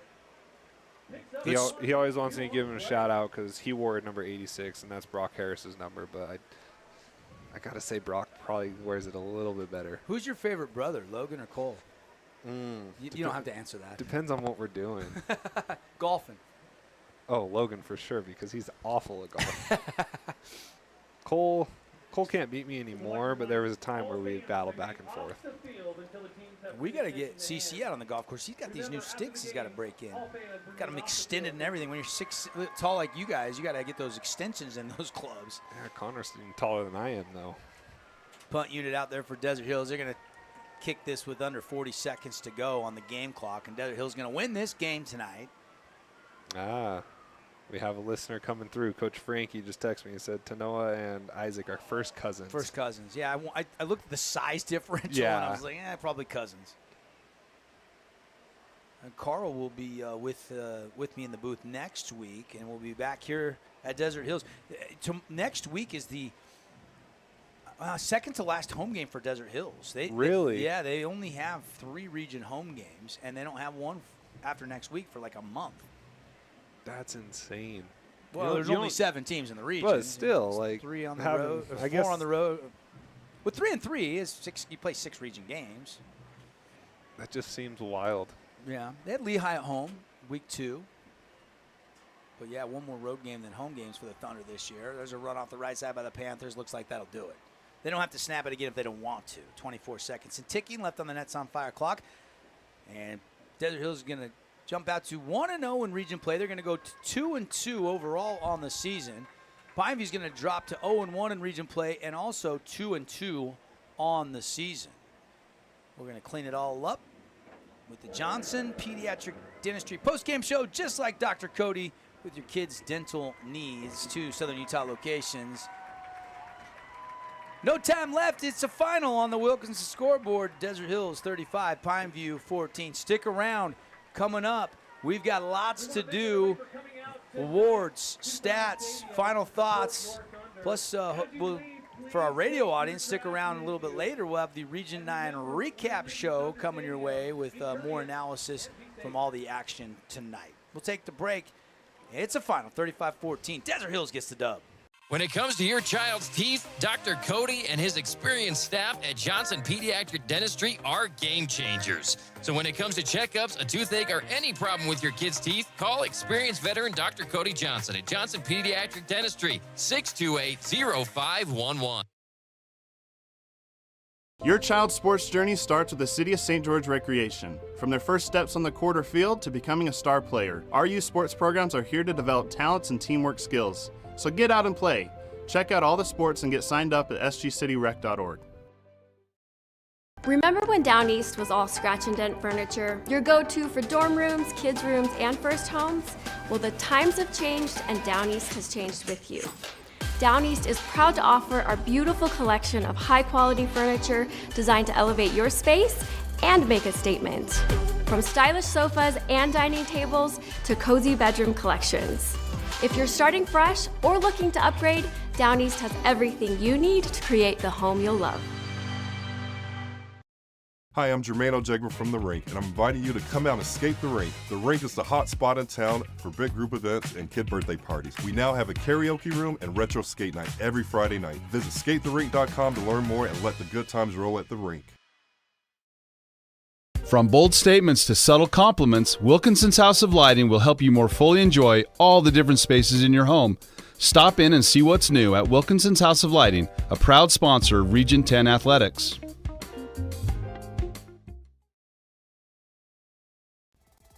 House of Jump is Southern Utah's only indoor trampoline park and your only place to jump, dunk, and dodge.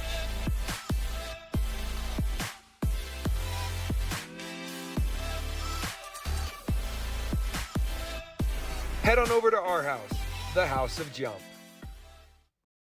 Check out this week's edition of TGIF on stgeorgenews.com. TGIF is your weekend adventure guide to all the fun and exciting things going on in Southern Utah this weekend. Find this week's edition at stgeorgenews.com and click the shows on the menu tab. Have a blast this weekend. Did you know that St. George News has a new app? Download the St. George News app today and stay up to date on everything happening in Southern Utah. Get instant notifications on news, weather, sports, and more. Download the app today and get your local news now.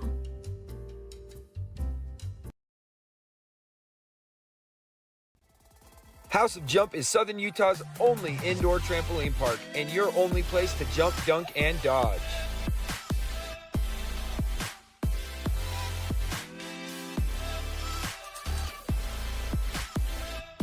Head on over to our house, the House of Jump. Today's game is brought to you by Findlay Subaru,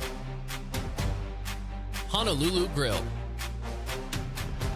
Nets on Fire, and Intermountain Sports Performance.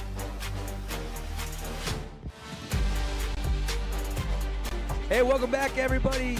Coach Shaw, gracious enough to stop by here in our Johnson Pediatric postgame show. He's coming off the booth tonight. And, Coach, I know this one doesn't go your way. That third quarter, you guys are driving, and that fumble and then that tip pass and those two turnovers kind of took the wind out of your sails. Yeah, young kids, we'll get better. We hats off to Desert Hills, a heck of a football team, and we knew we had to.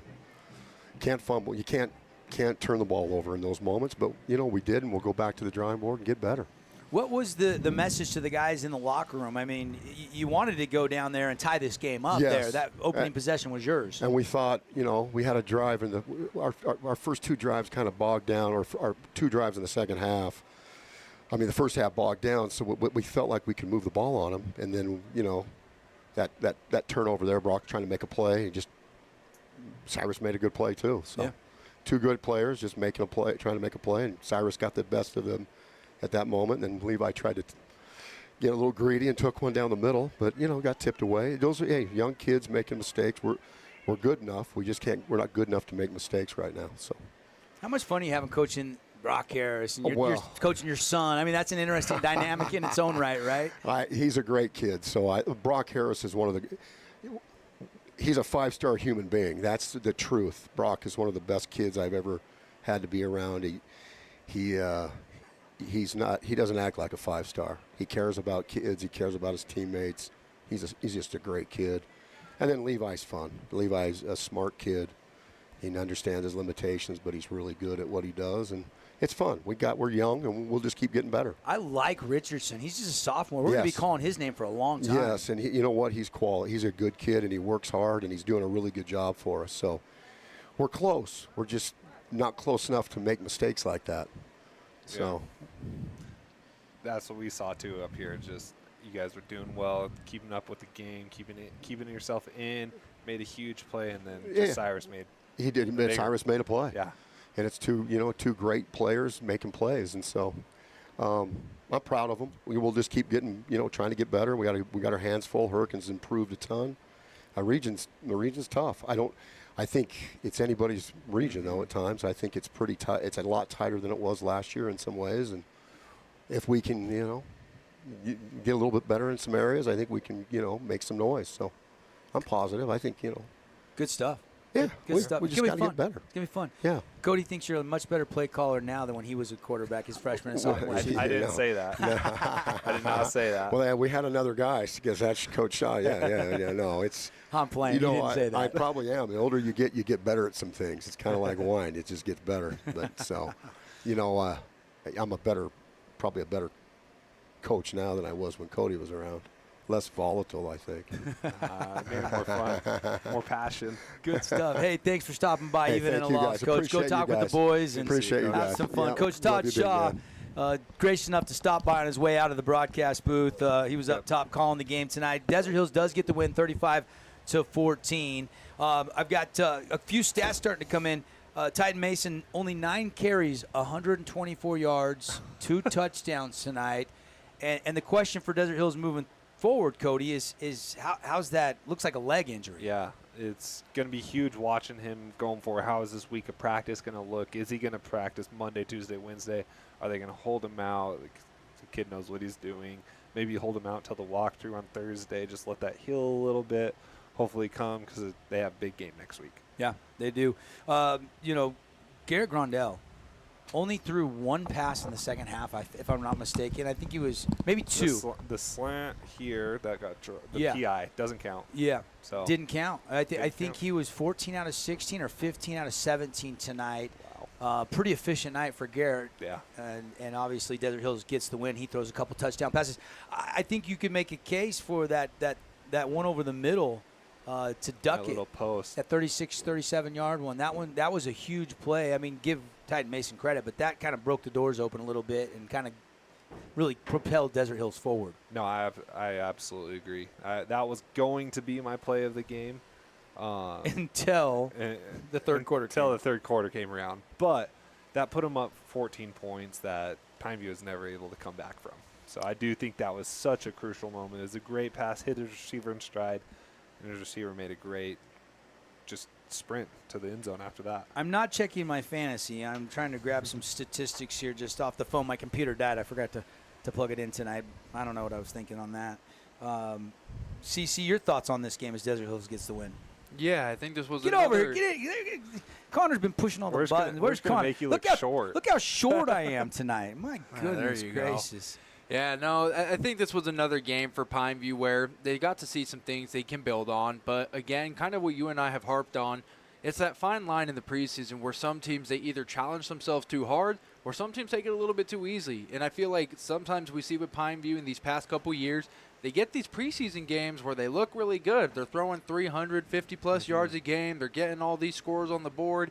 Then you get into these region matchups and things starting to tighten up a little bit. So I think they're close. They're pushing that fine line where I think if they can just kind of get a couple more guys to be more assignment sound, be a little bit more physical when finishing their tackles, I think Pineview has a shot. But Desert Hills brought it tonight. And I think for me, I know there's a player of the game, but I would give unit of the game to that offensive line because they just handled things up front. It made a banged-up Titan Mason still go for over 100 yards. Yeah, I would – if you wanted to be specific, I thought Wintle had a great game. Wintle, I mean, blocking was one thing. He knows he's going up against one of the best tight ends in the entire country. And he outshined him today. And he did some really nice things. And you know, a lot of things Brock did tonight don't show. And he still ended up with 6 catches for Brock Harris, ended up 6 catches, 79 yards tonight. So it's not like he was invisible. Yeah. And he's going up against Desert Hill's best defensive player, you could argue, in Cyrus Polu. But yeah, I thought Wenzel, to piggyback off what you were saying, that offensive line, there was a couple blocks where he did a nice job, and then he was very active receiving the ball tonight too. Levi Shaw's final numbers, not bad tonight, 1932. 248 yards and 2 touchdowns. 1 interception. He was taking a shot. It was tipped. Yeah. That's going to happen. That's one you can wake up and live with. Especially throwing the ball 32 times. Yeah. There's might have been 33. So threw it a lot. Yeah. Throwing it that much, you're bound. Especially, unfortunately, got tipped. Cyrus made a great play again. Just giving your playmaker a chance, and just unfortunate tip up when there was another guy coming over. So you can't really fault yourself too much on that. I know Coach Shaw said he was getting a little greedy, but you got to do that. You got to try to make a play, especially after that fumble that really hurt your guys' momentum. You got to come out. You got to make a play. Unfortunately, just didn't fall into your hands. Finley star of the game. We go with the appliance wholesalers plus playmaker play of the game. It was Cyrus Pohl punching that ball out. I think that was absolutely. It's 21-14. Opening drive of the third quarter. You're going down inside the red zone, and then he makes that play. Yeah. But as far as the player of the game, I mean, look at the line for Cyrus. 7 tackles, had a pass breakup, forced the fumble, also had a rushing touchdown in this game, if you remember. That's right. Pretty nice night for Cyrus Polo. You can make a case for Grondell and Titan Mason. I mean, 124 yards on just 9 carries, 2 touchdowns, guys. Yeah. Who do we give it to tonight? Oh, you can go either way. I mean, heck, I like the Wenzel pick that you were saying earlier, just because that's somebody who we don't normally put the shine on. It's a guy who doesn't have the spotlight on him coming into a game, and he really stepped up big. I think it's still, I mean, you got Titan Mason, going over 100 yards. There's a lot of ways you can go. I'm probably going to lean Wenzel just because this is a guy who kind of stepped up big in a big-time game. Austin Wenzel, CC's player of the game. Anything different? I got to go Cyrus because not only what he did, but what he stopped Pineview from doing. You got to take that into account. He shut down Brock Harris the first 3 quarters. I think the 50 out of Brock's 79 yards came in the fourth quarter when Desert Hills was already up 2-3 touchdowns. And so the first 3 quarters, he really shut down Pineview's best player. And so not only what he did do, but what he stopped them from doing is why he has my vote. You look at a player of the game for Pineview. Anybody stand out tonight? Richardson, maybe? I really like Quade Sorensen, too. Sorensen, he broke like 5 tackles. I thought he 5 did a yards. great I loved job. his effort tonight. He had those 2 catches back-to-back, the one where he actually kind of took from Brock Harris that he out-jumped Brock on that comeback, that scramble he threw up the sideline. He's probably my Pineview player of the game. Go with it. Thanks to Finley Subaru, great partner of local sports. Tune in next week on the Fan Sports Network at the Fan SN. We'll have our Finley Subaru Player of the Week award where you can vote. Keep an eye on our Jimmy John's Highlight of the Week. We'll get that posted for you.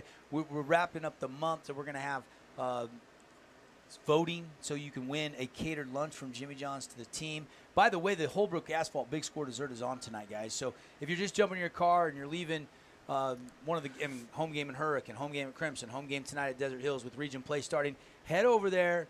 You buy one, you get the second one absolutely free at Holbrook Asphalt. Big Score Dessert. Holbrook's paying for that second one, folks. It's been a great partnership, so head on over to Yogurtland tonight on Holbrook Asphalt. You just need over 25. Desert Hills put up 35 tonight. So got it pretty easily. I know Crimson went over that. We know Hurricane and Dixie went over that. Did we get a final on the Hurricane game yet? I haven't seen yet, but I do know they had a substantial lead. Last time I checked, I want to say it was 38-14. We're going to have to double check on what that final score was, but I'm guessing Hurricane probably took care of business down there. Before we take a break, we do have one more award to hand out real quickly here. It's the Jersey Mike sub of the game. Get it Mike's way, a sub above the rest. I think it's pretty easy tonight. I think it's Isaac Andresen. I was thinking the same exact thing. 12 carries, 83 yards, and a touch. Yeah, I definitely think he was a difference maker when they couldn't have Titan Mason back there. They changed it up, used his speed instead of Titan's power, but he was still able to keep moving the sticks for him. I thought he played phenomenal. Yeah, I'd agree with you. I think behind that offensive line, behind the tight end, I think not only Titan Mason, but Garrett Grondell, like you said, Anderson, everybody had a good chance to get positive yards on every rush, and it felt like he was taking advantage of that tonight. All right, that's going to wrap up the first segment of our Johnson Pediatric Dentistry post-game show. We're going to kind of do the Region 9 wrap-up show from right here. So if you're on the live stream, you want to hear about all the other games, we're going to dive in when we come back. We're going to take a 2-minute timeout. But again, your Jersey Mike sub of the game, Isaac Andresen, 12 carries, 83 yards, and a touch. Playmaker play of the game brought to you by the boys at GE and AWP. It was that strip from Brock Harris by Cyrus Polu. And then we gave the Finley superstar of the game to the running back. Or did we go Quaid? You went Quaid. I went Richardson. You went Sorensen, right? For the Panthers. I went Sorensen. And you went Polu, and you went Wintle. Yeah. Austin Wintle. We were all over the place. We were all over. We're just spreading the love, baby. We just love different types of football. We'll take a timeout. We'll come back. You guys stay with us, everybody. Final again, 35-14. Thunder get the win here on homecoming night in the region opener over Pineview. Red Rock Real Estate has over 200 professional realtors in the St. George area that specialize in the local market. Whether you're buying your dream home, looking for an investment property, or want to sell your home for the highest amount, the Red Rock Real Estate team is here to assist you. Get started now by visiting redrockrealestate.com. Hey, St. George, this is Brian. I'm the new owner of your local Everbowl. Looking for a delicious, nutritious meal? Come to Everbowl. Our acai bowls are packed with superfoods to fuel your day. And it's where Region 9 sports fans fuel up. You could wander around a warehouse store forever and never find the one thing that could make all the difference. A helpful face? Now that's something to consider. Everything your local Bucks A stands for is written on our faces. Welcoming, neighborly, knowledgeable. When you're in need of a helpful face, visit one of our 3 Southern Utah locations. Hey, it's Sheldon Demke. Check out the latest episode of What's on the Menu, a behind-the-scenes tour of local restaurants. We'll see some of their favorite dishes and get an inside look on how these dishes are prepared. Check out this week's episode at stgeorgenews.com and click the shows on the menu tab. Check out this week's edition of TGIF on stgeorgenews.com. TGIF is your weekend adventure guide to all the fun and exciting things going on in Southern Utah this weekend. Find this week's edition at stgeorgenews.com and click the shows on the menu tab. Have a blast this weekend. Today's game is brought to you by Appliance Wholesalers Plus, Bucks Ace Hardware, Dealer Collision, and Finley Subaru.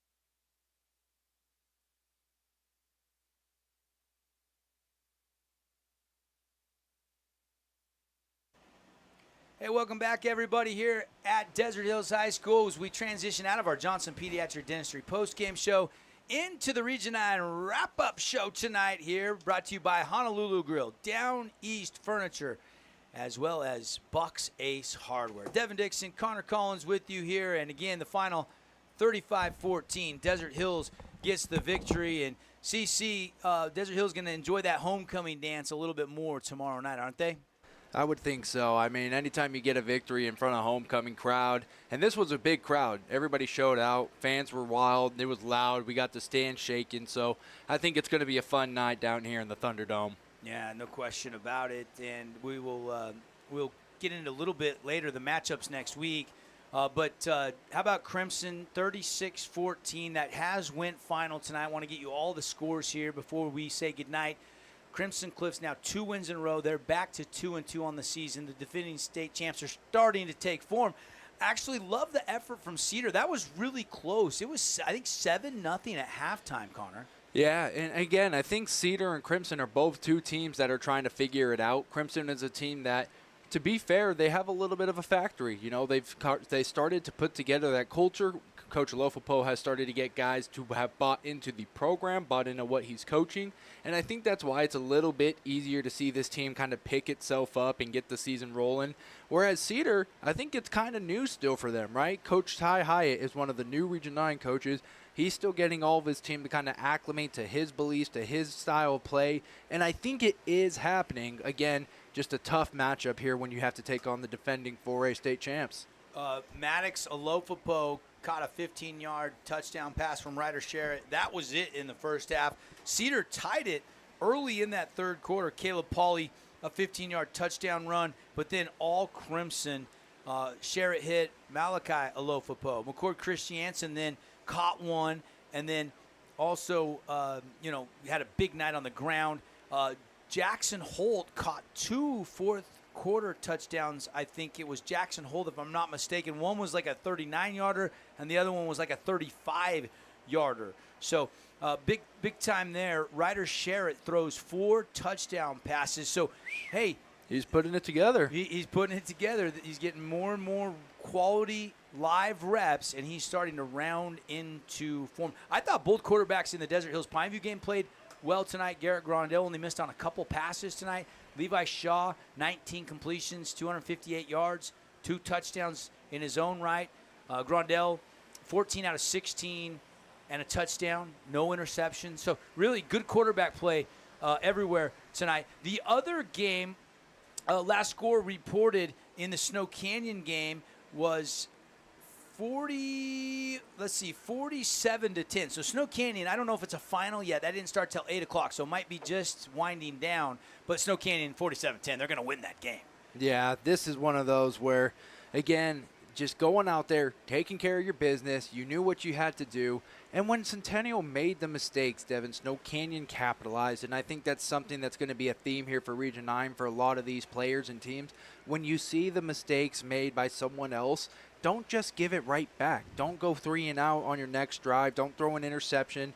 Take advantage of those. Get some points out of it. And you're going to find yourself a lot more successful at the end of the day.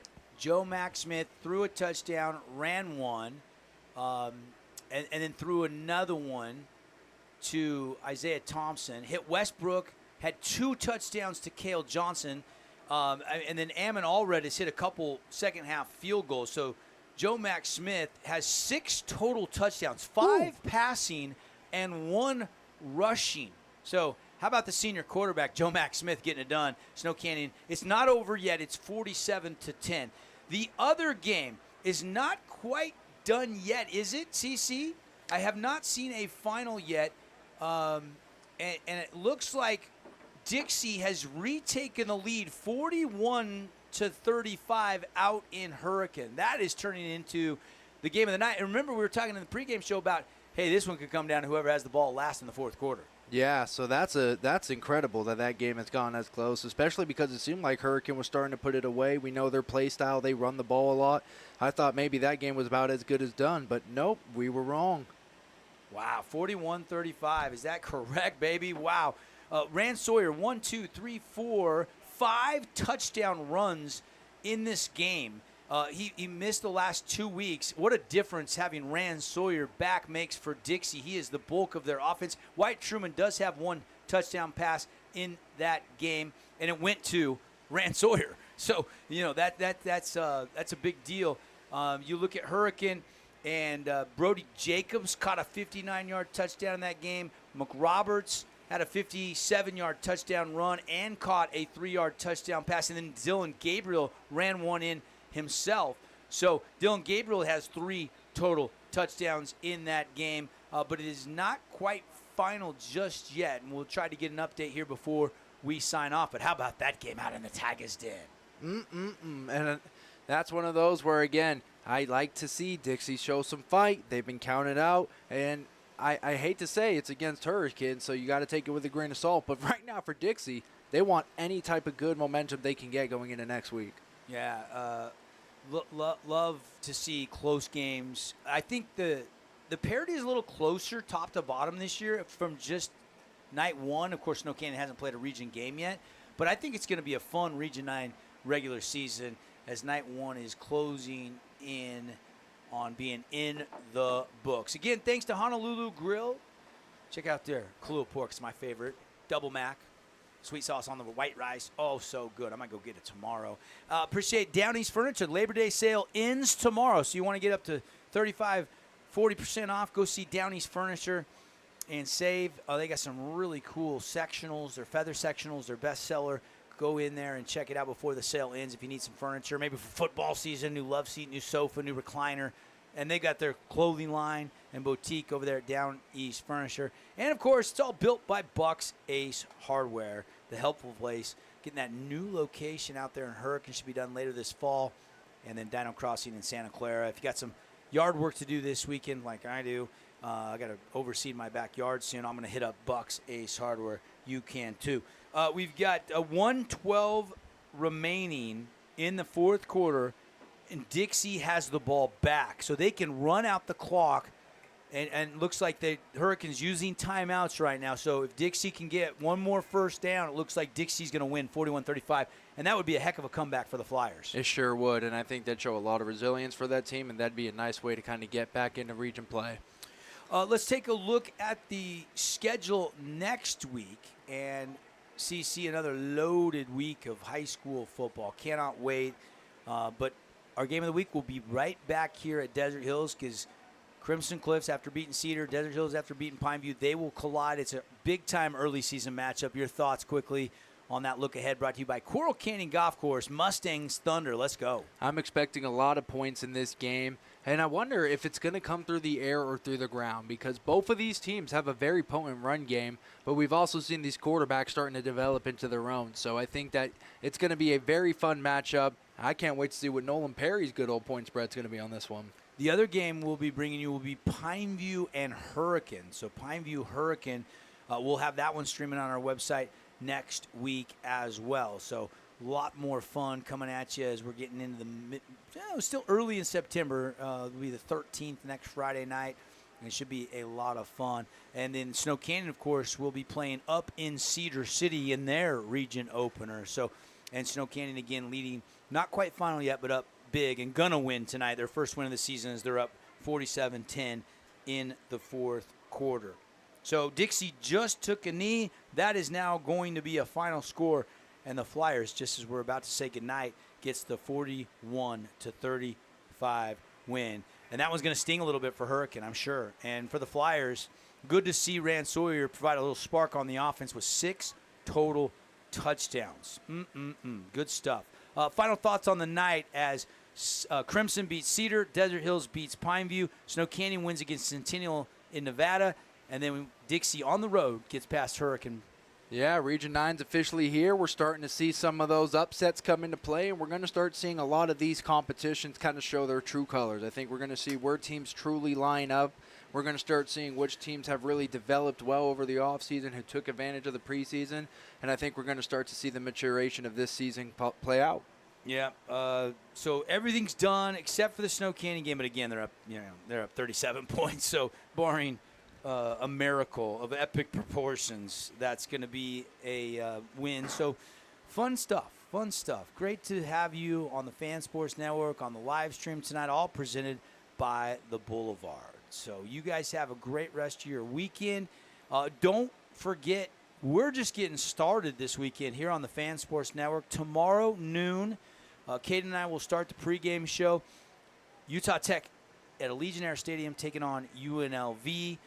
Tall order as UNLV won 27-7 over the University of Houston. That's a Power 4 team, and obviously 1-0. Utah Tech lost in their season opener 31-7 at home to Montana State, number 4 team in the FCS rankings last week. So going to be a tall order for Coach Anderson. Tough start to the year when you play Montana State and UNLV. They will have NAU at home. That'll be the next home game on the 14th. Back at Greater Zion Stadium. But tune in. If you're out and about on your Saturday, tune in.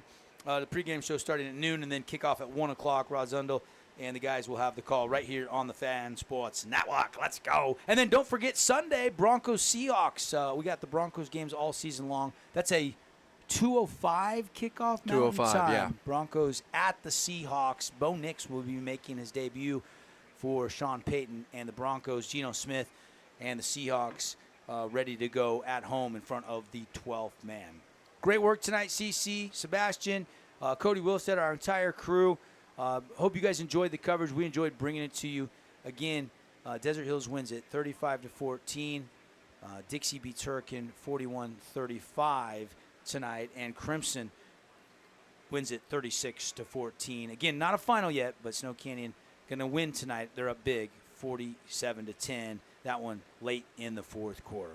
All right, you guys stick around all weekend long, and we'll see you next Friday night for more exciting coverage presented by the Boulevard. Thanks to all of our great sponsors. Tell them thanks. Go use their products or services. We got a great group of sponsors bringing the coverage every single week. Have a great week.